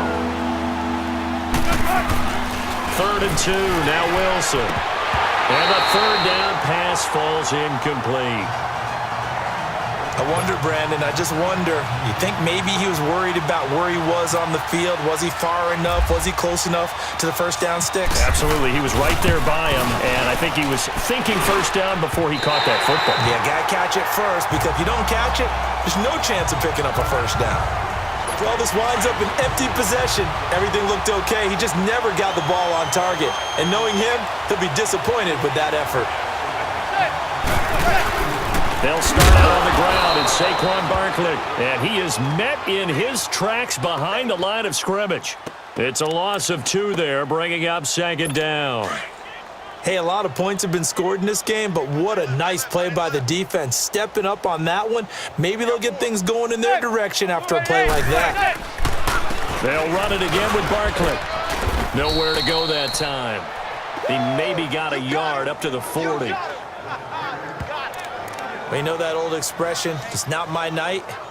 It hasn't been his so far. I don't know if the legs are a little bit heavy. Sometimes having to hang out all day and play doesn't exactly play to your advantage, but it's been a tough go for him. And every time he looks up, somebody's there defensively. That was the same case on that play. That's complete. He's got Barkley out of the backfield. He'll wind up being stopped for no gain, and it'll lead to a 4th down. Now, the old pass completion for no gain, not something you want to call up out of the playbook too often. Yeah, most offensive coordinators don't have that on their play sheet, so they've got to go back and scramble after this one. But right now, with what they're telling receivers about making sure you take care of the ball in open field, sometimes the fighting for extra yardage doesn't come as a result. That and good tackling can lead to no yards gained. Wilson and the Seahawks take over now, 1st and 10 at their own 20-yard line. Doug Baldwin and company getting ready to go again on offense. A monster game so far, 3rd quarter. He is lighting up the stat sheet. So many times when you see these types of games, you hear about the quarterback, or we talk about the quarterback throwing guys open, putting it in the right spot. How about some credit for the receivers, Absolutely. though, who find ways to get open, whether they uncover late in a route or they get open early, but they just always find a way, and he's having that type of a game. Yeah, he's been nearly impossible to cover.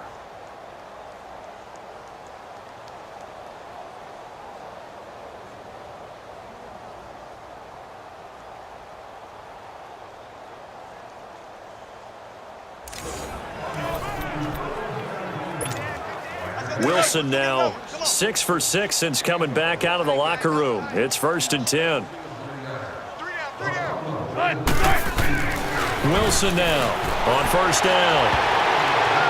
And a scary incompletion, almost picked off. It would have been their first INT of the game. Instead, 2nd down. On the incompletion, I turn to you as we continue to do all these Week 1 predictions, and I ask Rookie of the Year, could this be a battle for Gotham between Darnold and Barkley? I like it. I like that a lot. A quarterback, Sam Darnold with the Jets, a runner, Saquon Barkley with the New York Giants. But I'm thinking defense, and I'm going out west to the Denver Broncos. Bradley Chubb, defensive end, outside linebacker. Remember, Von Miller's on the other side. He'll take up a lot of attention. That should give Chubb more one-on-one opportunities to get quarterbacks on the ground.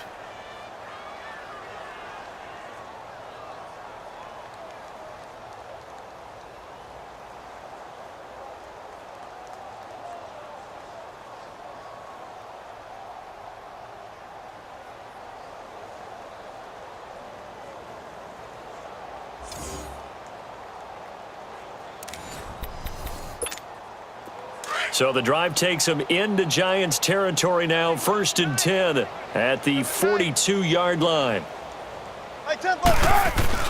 On 1st and 10, Wilson eluding the pressure right. And he's going to get this inside the 30. 15 more there, and they're on a roll. It's another 1st down. Well, to me, this leads to the question, do you admire the way he puts his body out there all the time, or do you think he should protect himself a little bit more? Well, he's been on the ground several times with all those sacks that he's taken. So, I don't know. I kind of admire him not sliding down there, don't you? I'm with you on that one. The meter definitely leans towards admiration. Keep working, baby. Keep working, fellas. In and out. Come on, tempo.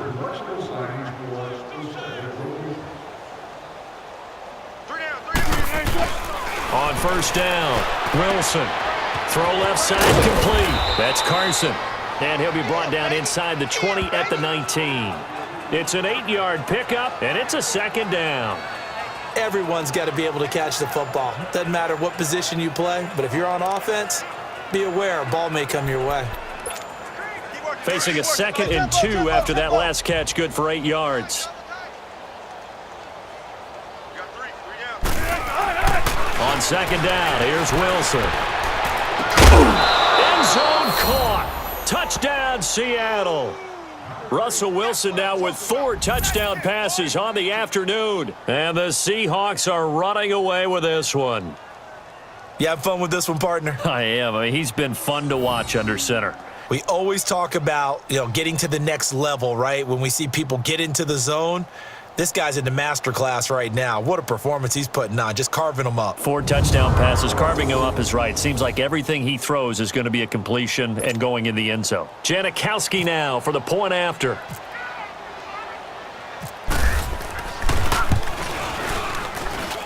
Janikowski good with the extra point, and the lead will swell by 1 more.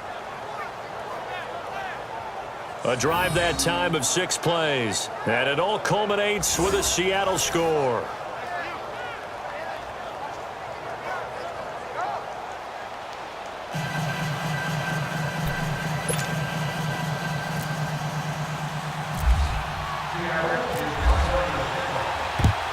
And this is going to be covered up by the Giants.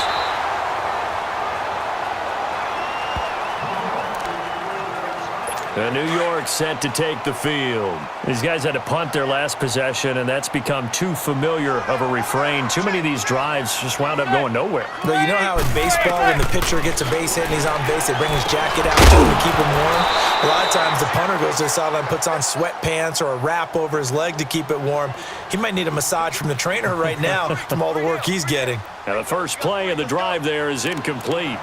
Didn't have a receiver open downfield, and as it turned out, couldn't even find his outlet man because of the coverage. It was way too tight, unable to find anyone open. An incomplete pass on 1st down. That leads to a 2nd and 10.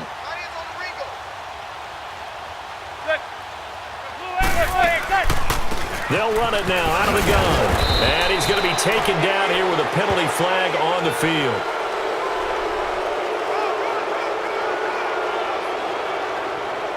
holding. Offense. So he was holding from that Still left second tackle down. position. Everyone tries to keep their hands inside when they're blocking ever since they liberalized the rules where you can extend them out. But sometimes they get out a little wide and they get detected grabbing some cloth. Toward the sideline, and look at that catch. Dragging the toes, and that's going to be a first down. Well done. 23 yards on the play. And he's certainly been a huge factor in this when he's got the 2 touchdowns to his credit. Now they look to him again. He picks up the first. Yeah, I can hear everyone saying, well, why don't you cover him, double him, triple him, do what you have to do. But sometimes they get locked into such a groove and such a connection, it doesn't matter how many guys are in his area. He certainly looks to be in that groove right now. They'll run it now out of the gun. And nothing doing. He's immediately taken down at the line of scrimmage. Call it no gain on the play, and it'll be second down.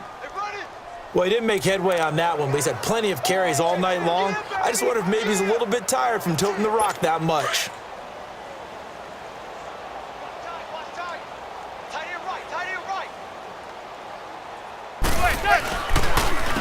Now it's Barkley. And he's got about 5 yards as he's taken down right at the 25. I think we can safely say that those types of plays are the backbone of this offense. We know not every run's going to be a big hitter, but you know they'll take that type of result on each and every attempt. From the gun on third down, Manning. He's going to leave this for his running back. It's complete. And he's going to have a first down here as he gets this one to the 17-yard line. 8 yards on the pickup there, and it moves the sticks. I feel like Eli Manning has just gone from downfield bomber to a guy who can complete everything. He can hit him underneath now, can't he? We just saw that there with that pass completion. The maturity of a veteran taking with the defensive given. Able to fight for about 4 yards there to the 13. Some of the most unselfish players on any football team, defensive tackles, because we ask them to just eat up blocks and allow other people to make tackles. But when he can make a play himself, as we just saw there, that's a big day.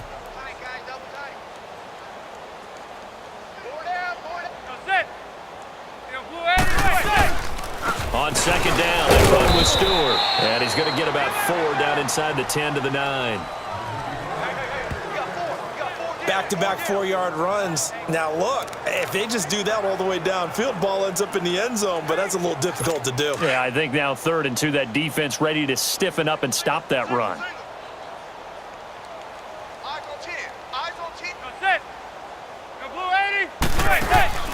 On play action, it's Manning. And this is going to be incomplete. Perhaps they overthought this one a little bit. They've been running it real well on this drive, and it was 3rd and short, okay? They decided to throw the football incomplete. Yeah, they might have thought just a little bit too hard about that play selection. And the kick by Rosas is good. And they'll get back 3, but this remains a large deficit. I'm kind of surprised by that they kicked the field goal. I guess you get some points, but this deficit 3rd quarter, I don't know. Yeah, I don't either. Yeah, I'm with you on that one. When you're down that much, kicking a field goal, does it feel a little bit maybe waving the white flag and just want to get out of here? Yeah, I think you got to go ahead and try and get some bigger points on the board. That'll be taken in the end zone. Oh, twisting away. And once more. And all that work, but he stopped where he ultimately would have been, and he's simply taken a knee, and that's the 25-yard line. And time for us to spotlight Doug Baldwin. So far, he has the trio of touchdowns. Obviously, it's been a pretty good game for him. So if this were hockey, they'd be throwing their hats out on the ice for the hat trick, right? I'm not sure exactly what you do in the NFL except applaud and continue to hope you see a little bit more of this. What a tremendous game. You want to start a new tradition? What can we throw on the field? Oh, no, we'll throw your mic out there. A lot of fans would like that. Cut his mic off. 3 touchdowns so far. So he was past the line of scrimmage when he threw it. And as they say, that's a no-no. Got to be able to understand where you are on the field and not cross the line before throwing the ball downfield. On second down, Wilson. He's going to air this out for Baldwin. And he almost intercepted it. They haven't picked a ball off yet. That probably should have been their first. And it's 3rd down now. I guess they figure with a guy who is that hot downfield, who knows how to get the ball into the end zone, you throw it up and give him every opportunity, even though that one fell incomplete. Yeah, he's already been in the end zone multiple times. Tried to target him again deep there, but unsuccessful. And that one good for 16 yards and a first. Well, sometimes our pregame meetings do pay off, don't they? What do the guys in the locker room call him? Well, they said it with a chuckle. They called him Old Reliable. Yeah, that means he doesn't move quite as fast as he used to, but he still knows all the tricks, doesn't he? Even that little gentle push-off in order to get open, he finds a way to pick up a first down. He'll wind up getting 9 after tucking it and running, so it'll leave him with 2nd and a yard. Now, that was not a bad scramble there on first down. He didn't force it, nor did he throw it away. He was able to take off, and now he made it a very manageable 2nd and short.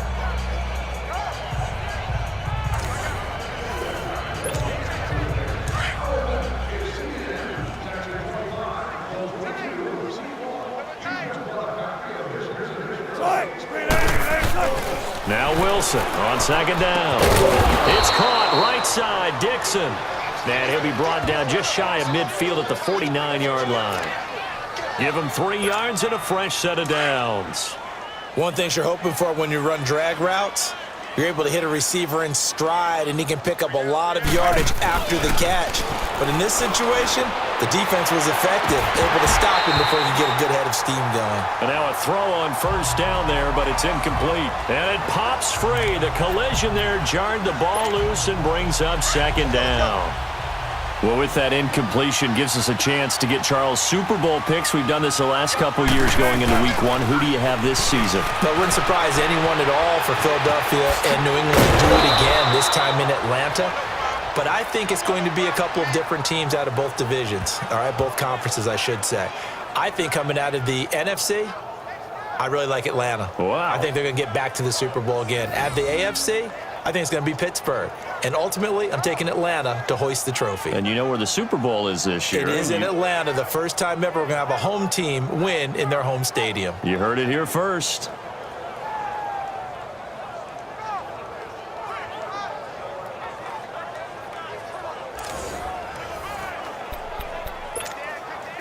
So the drive takes him into Giants territory now. 1st and 10 at the 41. Now Wilson on first down. Flushed out right. Oh, he's got a little daylight. Got some real estate inside the 30. And he is out of bounds inside the 30. Another nice gain. 13 yards that time and another first down. He's starting to fall into the category of not fair, because when he's on target throwing the ball, he's dangerous. But when you add in his ability to make plays with his feet, almost impossible. Yeah, exactly. They've had trouble stopping him in the secondary. This time they've got the great coverage. Oh, he can run too. And down inside the 15, shy of the 10. 17 more yards on that one as they keep the drive rolling. Man, defensively, that hurts. They got him out of his rhythm. They had him hemmed in, but somehow he was able to tuck it away and get away for a gain.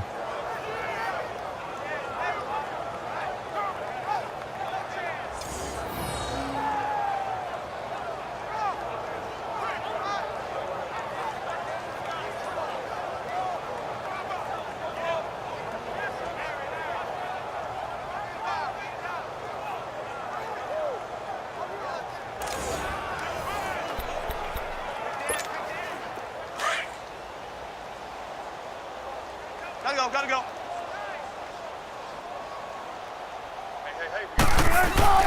Here's Wilson on 1st and 10. Steps away to his left. And here he'll get it down to the 7.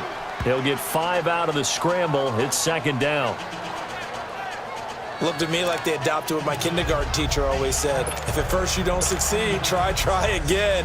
And finally, able to hold him in check. He'd been carving him up running the ball. That's the first time I think I've seen where the coverage was good downfield and they accounted for him and stopped him for a short pickup. Yeah, I don't think it was a big adjustment, but much more emphasis on making sure they knew where he was when he decided to take off and go. So it's a drive that ends in 3, and I know that line sounds familiar. It's because I've said it 7 times now, and that leaves him 1 short of the NFL record of 8 field goals in one game. It has been a lot of settling for 3. But I tell you what, it's nice to know that you have someone this reliable to turn to. And this is going to be covered up by the Giants. Eli Manning and company getting set here as they head back onto the field. And right now, probably just one thing in his mind, it's getting back to the hot start because he's really faded. And ordinarily when that happens, the quarterback, as you know, is usually the leader of the squad. Now there's probably a silent camaraderie that comes around him saying, hey, guess what? We got you. Don't worry about it. Let's go, big fella. Because they know more times than not, he tends to pick things up, and they tend to play well. Give him 5 on the carry there, and it'll be second down. I call that play a success. A nice inside run sets up a very manageable second down, a very solid gain on that play.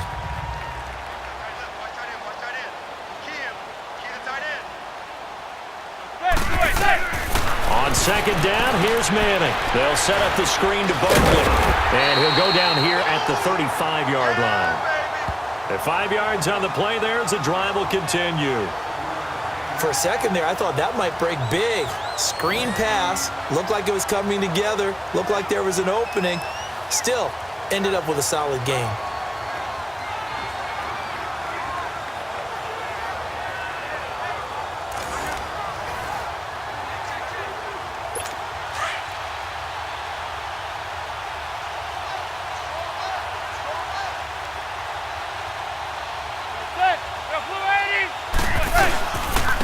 On the run, it's Barkley. Oh, he's got some breathing room. And he'll work his way inside the 30 now to the 28. It's a 7-yard carry to set them up with a 2nd and 3. Well, no matter how they phrase it, staying on schedule, staying ahead of the sticks, whatever you want to call it, 7 yards on first down, that fits the bill. They stay on the ground. This time it's Stewart. Down to the 25. Call it a gain of 3, but not enough to move the sticks. It'll be 3rd and about a foot or 2. Pretty good job defensively. Thought he was going to get it, but they knew where that marker was, and they stopped him just short of it. What it does is emphasize that strategic football and situational football is not just played on the offensive side, is it? Defense understanding, as you noted, where the first down marker was and making sure they didn't get there. They'll try to run for it with Barkley, and he's going to lose yards. They take him down at the 26. A loss of a yard, and it brings up 4th. So, Brandon, when this offense gathers together to watch tape for this game, they're going to be feeling pretty good about themselves until the coaches get upset about the play we just saw. But you know their defense is going to be, but we put up big points all game long. The defense is going to win one every now and then. So no problems at all on that one. And you know there's virtually no win. This is a kicker's dream here tonight. It absolutely is, isn't it? So to me, with no wind, it should be a passer's dream as well, right? But in this case, the defense held out. They had to force the field goal. After the field goal, here's Rosas to kick it away. This is fielded a couple yards deep. Oh, a little 360. And the decision to bring it out, a good one, as he's up a yard or 2 shy of the 30. We have played 3 quarters. We'll return with more after this break. You're watching the NFL on EA Sports. Back now here at MetLife Stadium. And this is a blowout so far as we get set for the 4th quarter. A very one-sided affair. Wilson and the Seahawks take over now, 1st and 10 at their own 28-yard line. Wilson throwing on 1st down, escaping the pressure right. Space to maneuver at the 40. Oh, another spin. Hard to line him up when he does that. And finally taken down at the 34. Big yardage there on the scramble. It gets him a 1st down. So the drive takes him into Giants territory now. 1st and 10 at the 34. To throw is Wilson on 1st down. Flush to his right. And inside the 20 before he's brought down. Opted to run for it. The decision a good one. Picking up the 1st, getting 14 yards on the scramble.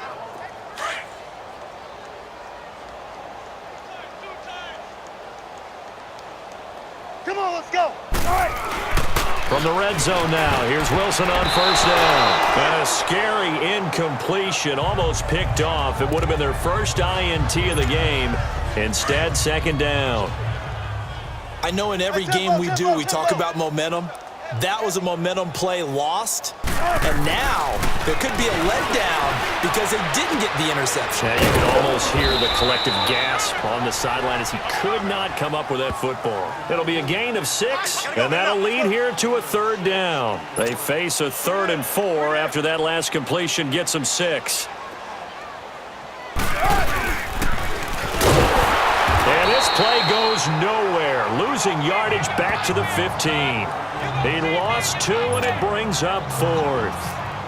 Well, that's the big drawback to this play. Even if somehow the quarterback pitches it, he's not immune to the big hit. In this case, he kept it and absorbed it anyway. So chalk up another one. That is 8 field goals in one game, and it ties the late Rob Baronis for the most field goals in one game in NFL history. Yeah, and in some ways, that's a testament to the futility of your offense. But the reality is, they've needed him in this one, and time again, he's delivered. And this is going to be covered up by the Giants. Fourth quarter, they felt like they needed the football back. Unfortunately, they couldn't get it. And I know we brought analytics into the game, and someone has said here that the data says that when a team's expecting an onside kick, 80% of the time, the team expecting it, they do actually recover the ball, which is what we saw here. I just wonder if that number is much more of an anecdotal type of a number. Kind of like when the coaches tell us, well, when you score on special teams, 93% of the time you win the game. I'm still waiting to see that number is empirical. And the Giants' all-time leader in passing yards and completions and touchdowns, just another connection. No doubt about it. That's the Eli Manning we know, pushing the ball downfield and with proficiency. They'll get nothing out of that one, and it's going to lead to a 3rd down. Usually the offense has an answer to anything a defense throws at them, including a safety valve, and that's what they did on that play. They went there, but the defense still made an excellent play and held them to no gain. On 3rd down, Barkley, and he'll take this one down to the 36. Give him a yard on the play, and he's definitely short. It'll be 4th down and a few inches. This late in the game, Charles, I think you maybe seriously have to think about going for it. Especially where they are in terms of field position, because this is almost like no man's land. Might hurt your punter because there might not be enough space, maybe too far for your field goal kicker. I'm like the old rule. Possession is 9/10 of the law. Possession is 9/10 of winning the game. Go for it, get the 1st down, close it out. So that's now 12 points that they've left on the field, 4 missed field goals. Now, you and I were both hoopers, so you know it's like being a shooter in basketball. Sometimes when things go wrong, it gets in your head, and it's tough to get back on track. And that one, it never had a chance. Throwing to start the drive, but that one incomplete. Oh, man, that was close. The opportunity to change momentum, big play, right in his hands, unable to come down with it. A sigh of relief, no doubt, on offense if that fell harmlessly to the ground. And he'll be brought down at the 48-yard line. It's a gain of 9 yards, and that is going to set up a 3rd and 1. I know most of the time when the ball's in the air, you're thinking wide receiver, tight end, but running backs, they can be a big part of any passing offense nowadays. Here's Wilson to throw, eluding the pressure right. He may try and run for this. And he's going to have the 1st down, yardage to the 35. Good coverage downfield led to him taking off, picking up the 1st down on a 13-yard run.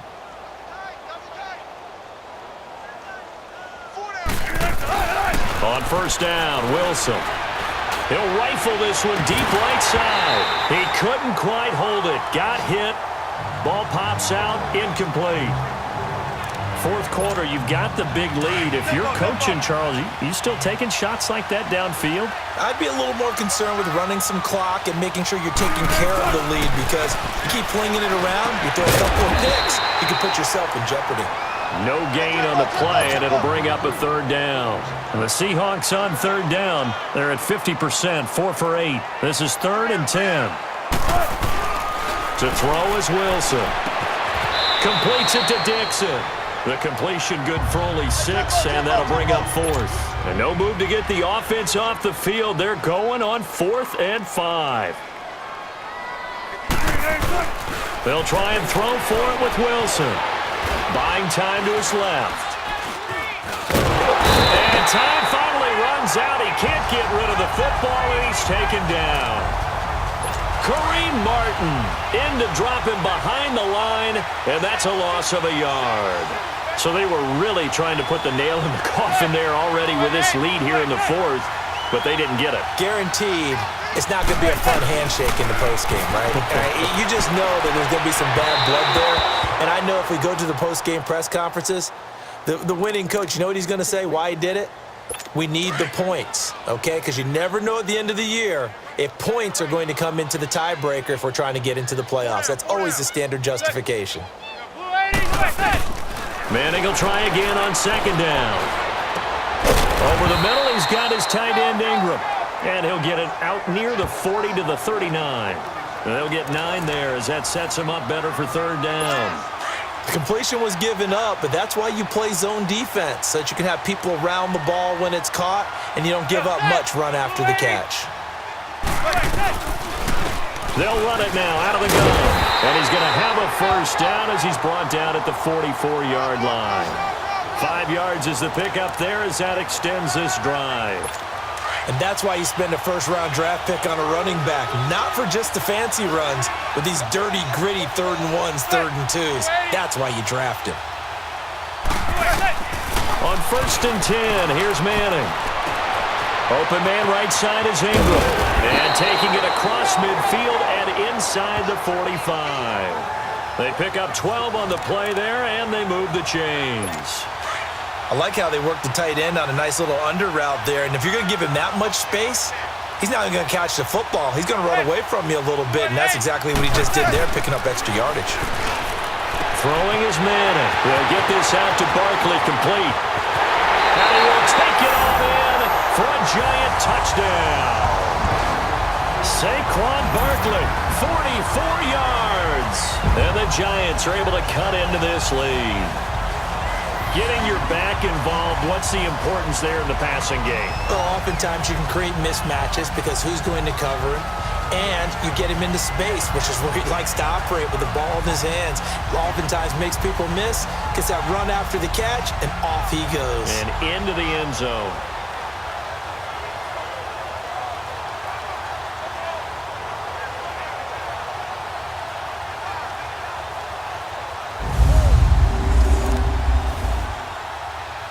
Rosas to add the extra point.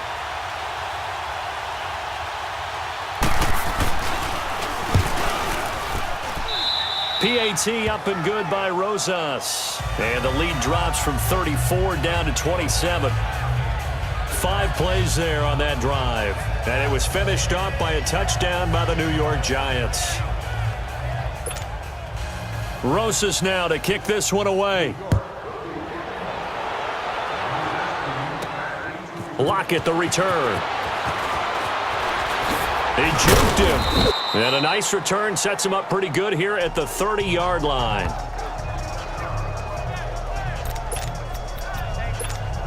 As Seattle now ready to march out of the field. Let's not forget, a year ago, this was a last-place team in their division in the National Football League. How quickly the fortunes can turn. And somewhere, there's a former commissioner smiling down and looking because parity was something he was looking for in this league, and it plays itself out year after year. Last to first is not something that's uncommon in the NFL. Yeah, season ago, they didn't have one performance like this, but they put it all together in this ball game. Throwing now, Wilson on first down. Flushed out right. He's got the tight end, Vanette. And he takes it down deep into enemy territory. It's a big play there for Seattle. 55 yards. Still throwing the football here, even with the big lead. Yeah, I know you and I came up in a different era, and we think about sportsmanship and all that. Other people think about fantasy points and getting their numbers. That's all they care about right now.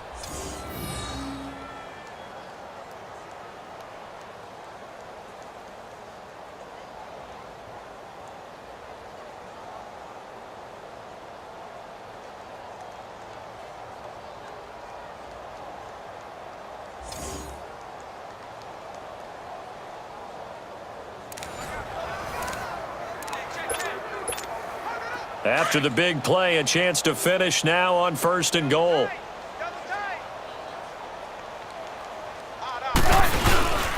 They'll try and run for it on 1st and goal. And he will not be denied. Into the end zone. Touchdown, Seahawks. A great play there. Taking it in. And this Seahawks offense continues to pour it on. And that rushing touchdown, his 4th, puts him just one shy of the NFL record in a single game. And we all know he would love to get to that record and even beyond it. But he doesn't need to in order to impress in this one, does he? What a performance. What an absolute great game that he's had here in this one. Janikowski on for the extra point.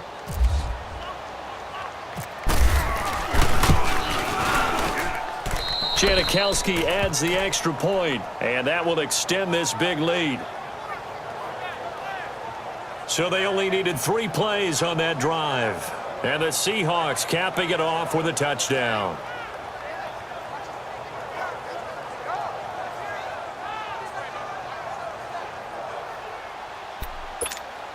Oh, this is a touch cruel here. They've got the big lead. Now they're going for the jugular with the onside kick. And this is going to be covered up by the Giants. And here comes a big tight end as he gets set for this next drive. All right, Charles Davis, what do we make of these numbers and what's happened to the big tight end here?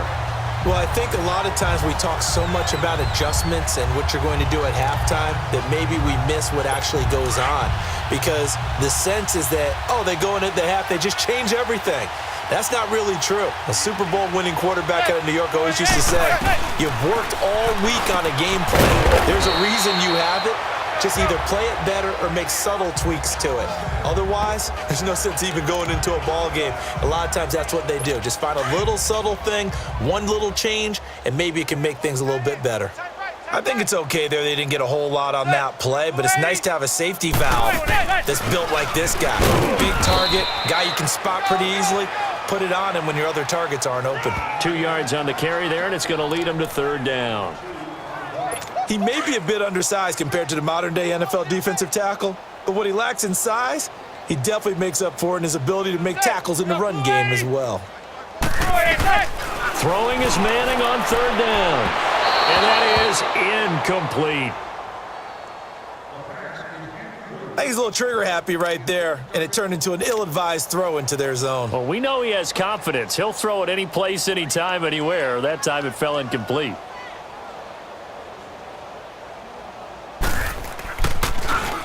Dixon, the punter, is on as he sends it away. Oh, he'll field it in the end zone. Oh, look at the juke. Good blocking there. Nearly sprung him. As it is, it'll go as a 19-yard return. And it'll be Seahawk football as they take over deep in their own territory. Wilson and the Seahawks take over now, 1st and 10 at their own 11. They'll throw on 1st down with Wilson. And a scary incompletion, almost picked off. It would have been their first INT of the game. Instead, 2nd down. I know our vantage point might be a little bit better way up here, but that looked like an ill-advised throw to me. I didn't see anything open, and this play just didn't look right from the beginning. It did not. I thought he might get outside and just chuck it away. Dangerous pass, incomplete. And able to get this one out just shy of the 25 at the 24. Good coverage downfield led to him taking off, picking up the 1st down on a 13-yard run. Come on, tempo. Hey, guys, check me out. On 1st and 10, it's Wilson. Out to the flat. That's complete to his running back. And he's able to get out to the 32, brought down there. They'll give him 8 on the play, and it'll be a 2nd down. Well, it's tough to be a defender in today's NFL because there's so many things to account for in today's passing game, including the back sneaking out of the backfield. Not quite as bad as a turkey bowl where you have that center-eligible stuff, but still a lot of guys to account for. Escaping the pressure right. All in all, no gain on the play, and it'll bring up 3rd. Well, the defensive guys won't be real happy because there won't be a sack on this play because he did get back to the line of scrimmage. But what a job they did overall. Hemmed him in and gave him nowhere to go with the football. And the Seahawks on 3rd down. Not quite 50%, 4 for 9. Here it's 3rd and 2. Wilson.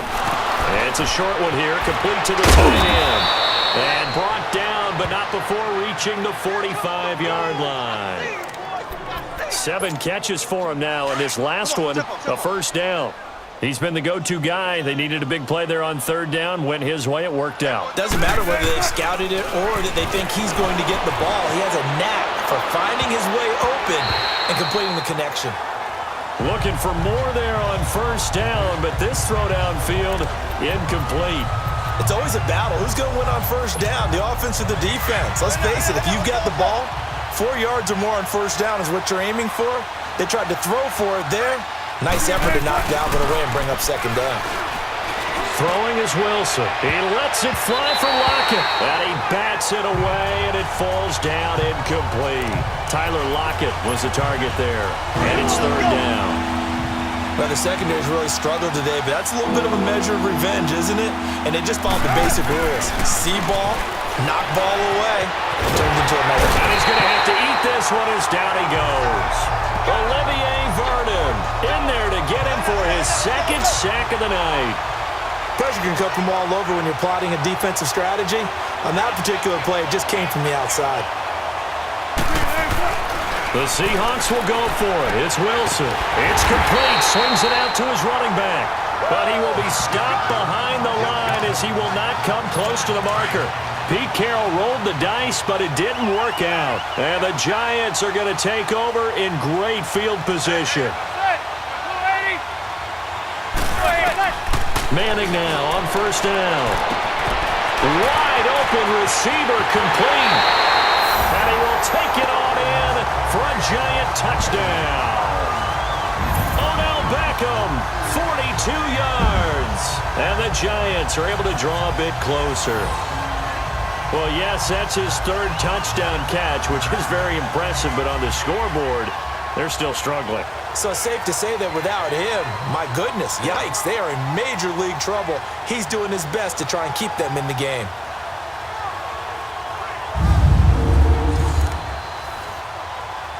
Rosas now to add the PAT.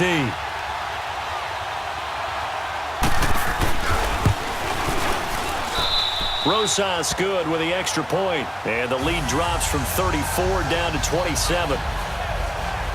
And they're able to get the connection on the long touchdown pass. And that's one of the easiest drive summaries you'll ever see. One play, touchdown.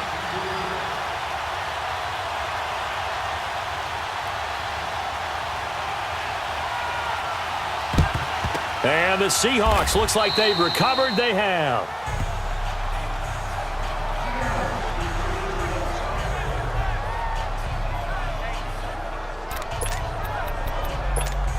The Seattle now ready to march out of the field. We've got a lopsided game here. I don't know, Charles, what does the handbook say that we discuss when we've got a game like this in the fourth quarter? Hold on a second. Let me thumb to the proper page on that. Know what it says? What? Let's discuss how we got here. This is a dominant performance, where they took control of this game, how they've managed to keep control of this game, and then we go ahead and think about how we're going to leave here and get to the airport. In a lopsided blowout, the roads are usually open. Wilson, and he's got his favorite target yet again. It's complete. And he gets this one all the way down inside the 20-yard line. That one goes for 24 yards. And looking to put this game on ice in the fourth quarter, but still not afraid to throw it as they show there. You want to play the game with confidence, and they have a guy who's in control right now. Their trigger guy, throwing it, they feel just as confident with him doing that as they would if they tried to run the ball and run the clock out. Let's go get it right here. Come on. Let's go.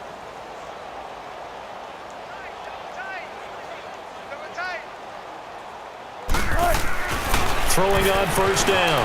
Wilson. And he can't find a receiver, and he's brought down. B.J. Goodson in there to drop him for his second sack now here tonight. On second down, here's Wilson, eluding the pressure right. Wilson hit. It's loose. It's out. Fumble. And who's got it? The Giants. When I see a play like that, I come back to risk reward. I don't know about you, but is it worth it at that point, whatever you're going to pick up, to either take the hit And in this case, lose the football. So it should have gone down. I mean, hindsight's always 20/20, but that Odell Beckham Jr., the 40, the 20, 10, and he will take it on in for a giant touchdown. Odell Beckham, 88 yards. And the Giants are able to cut into this lead. And let's count them up now. 1, 2, 3, 4 touchdown receptions for him in this game. And just one shy of the NFL record. What a great performance. Going up and catching the football, creating space, and finding the end zone. That's what it's all about.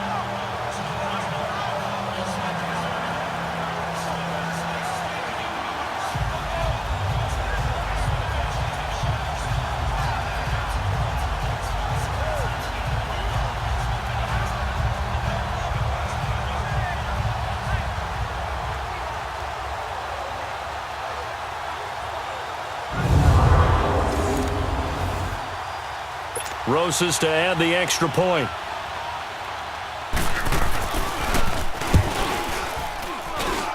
PAT up and good by Rosas. And the lead now down to 20. Those are the ones the offensive coordinators dream about. One-play drives from that distance. What an effort. It results in the touchdown.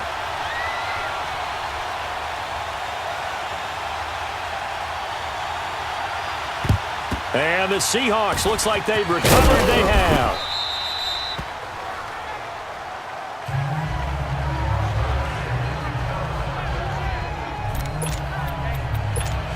The Seattle now ready to march out of the field. I'm sure the message as they come out onto the field was, hey, take care of the football, because the fumble last possession led to a touchdown. Still a 3-score game, though. You don't want things to start to snowball.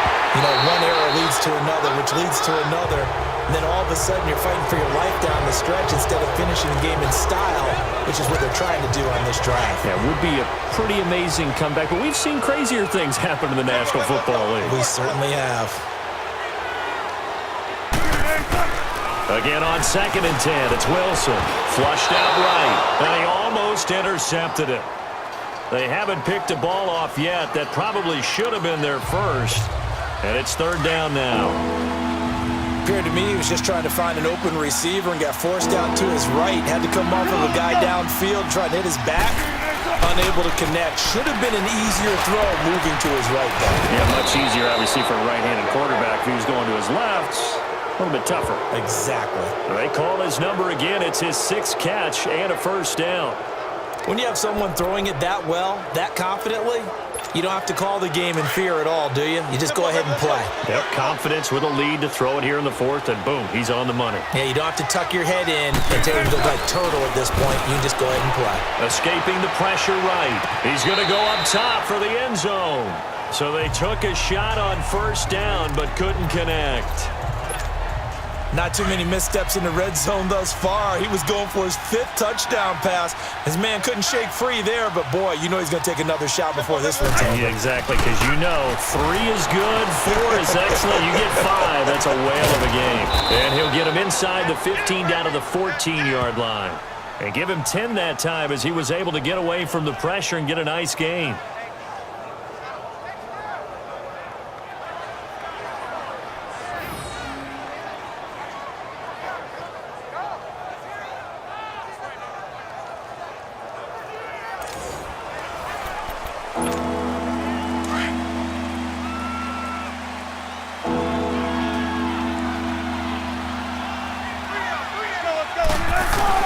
Wilson now to throw on 3rd down. And that one drops incomplete as he got popped as he was throwing it. But that was certainly an aggressive call and an aggressive play. Instead of just going for the 1st down, took the shot in the end zone, went for the touchdown. Yeah, and on 3rd down, they said, forget about the sticks. We want 6. And Janikowski bangs it through. And that lead will move from 20 up now to 23. Well, I get to say it yet again. That drive ends in 3, and that is now 9 field goals he's converted in one game, and that, folks, is an NFL record. Well, when your offense can't find its way into the end zone, time to call on the fixer, and that's what he's been in this one. And this is going to be covered up by the Giants.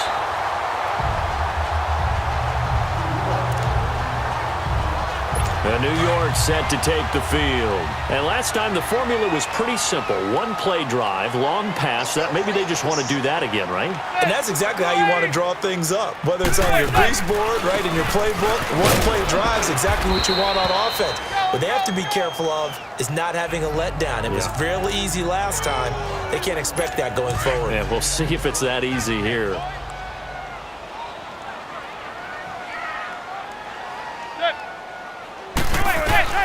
Manning to throw on second down. He's going to float this one deep right side. Time for a break. So the long attempt falls innocently to the ground, and it brings up third. Back to finish it off on EA Sports after this.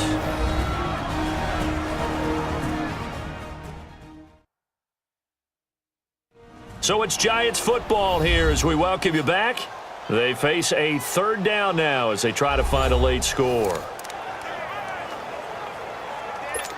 They head to the line facing a 3rd and 7 following the incompletion on second down.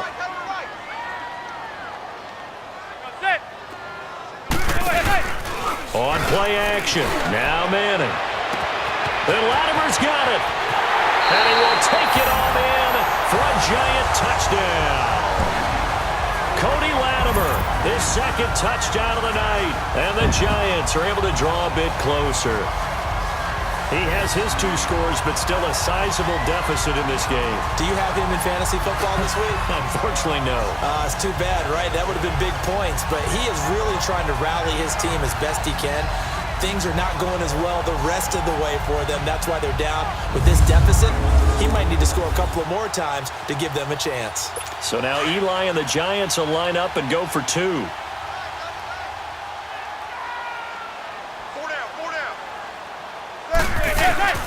They'll let Stewart try and run. And he's going to get into the end zone for 2. And they're back within 2 scores. Down 15 now. But still an uphill battle from here, that's for sure. But that makes it a 2-score game. And now we see why teams practice so much on the 2-point conversion, why you have more than one play ready. Because you may need multiples throughout a ball game. There's a great example right there. And the Seahawks, looks like they've recovered. They have. They knew they needed a miracle. They had to have that onside kick. They didn't get it. Well, as we knew, even before they put the toe to the leather on that one, their chances of getting that done, slim and none. And I do believe we saw Slim just leave the door, didn't we? We did indeed. I think we're down to none. Now it's Wilson. Flush to his right. Shifts by him.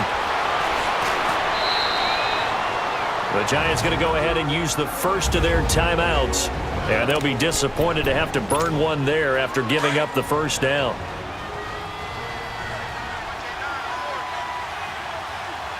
Come on, tempo. Wilson wants to throw it. Eluding the pressure right. An agile move and a nice gain, then dropped at the 25-yard line. And now the Giants, they get the officials' attention and take another timeout as they'll talk things over prior to this upcoming second down play.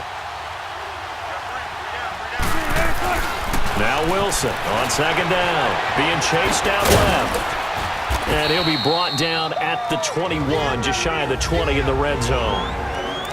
And now we're going to get a timeout here called by the defense, as they'll get it with just under 90 seconds remaining. Now Wilson on first down. And they're going to get him. He's sacked back around the 28. And before this second down play, we'll get a whistle, a signal, and a timeout, as they'll talk things over prior to this upcoming second down play. On second down, Wilson flushed out right, fighting through pressure, escaping the pressure right. And he takes it down to the 10-yard line.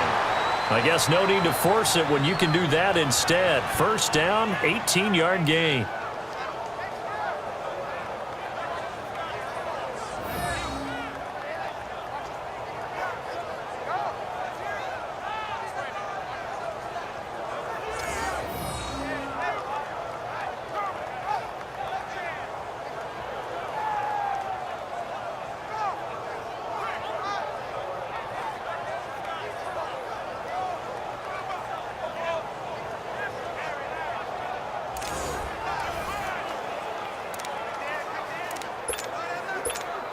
And am I seeing this correctly? They brought out the field goal team here on Offense. first down. And now we won't see a play on first down. We're going to get a timeout instead. That'll leave them with just one remaining in this fourth quarter of play. And Janikowski bangs it through. And that will make this now an 18-point ball game. And something no man has done in NFL history. Charles, that's now 10. Count them, 10 field goals in one game. Did you say 10? 10. Well, we've said it before. Time and again, they've run him out there. And time and again, he's banged it through. The Giants offense now, they get ready to head back on the field. They're down big here late. I don't know. You just one last drive here for pride. Some people like to do that.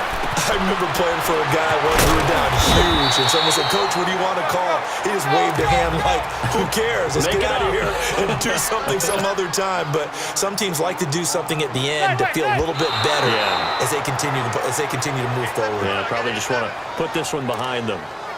And incomplete here, so a little razzle-dazzle on that one, but they couldn't hook up, and it's third down. Manning to throw on 3rd and 1.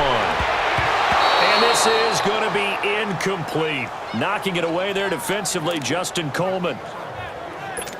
Really good, smart play by the defense, understanding 3rd and short, guarding the first down sticks, and being able to make a play on the football and bat it down.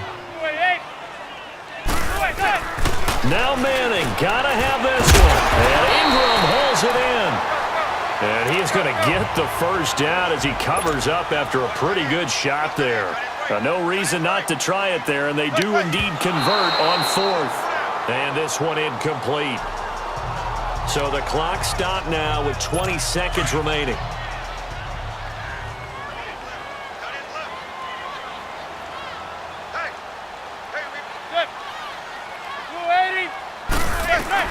Again, it's Manning. And the hit jarred it loose. It's incomplete. You get a tight end like this, and you know he's used to dishing out punishment, but here, he's the one that has to absorb the contact, and as a result, unable to hold on to the football.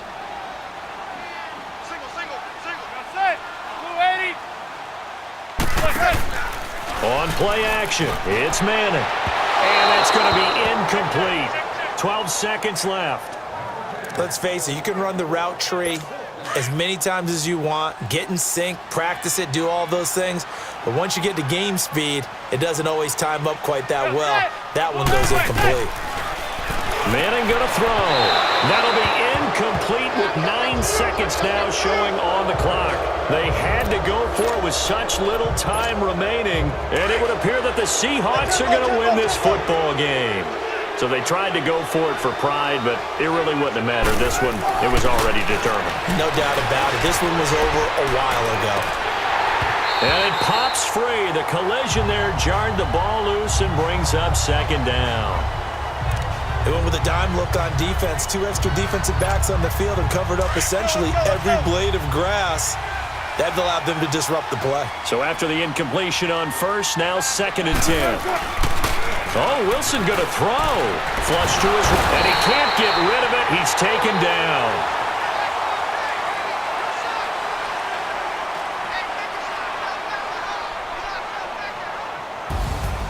Well, Charles, it's one thing to win. It's another thing to win and put up the amount of points that they did. Boy, were they clicking on offense. They can't help but feel great about themselves, can they? I mean, what a game to put up that number of points, continually feeling they're moving the ball and things are working and clicking. They think that they can bottle this and carry it with them. And as an offensive coordinator, you just don't think you can do anything wrong. Whatever you call, run, pass, it's all going to work. That's called being in the zone.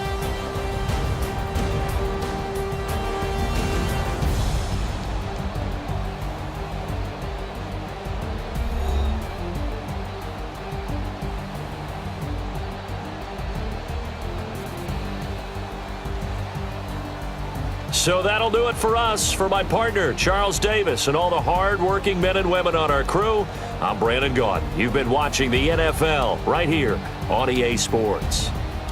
From MetLife Stadium, good night, everybody.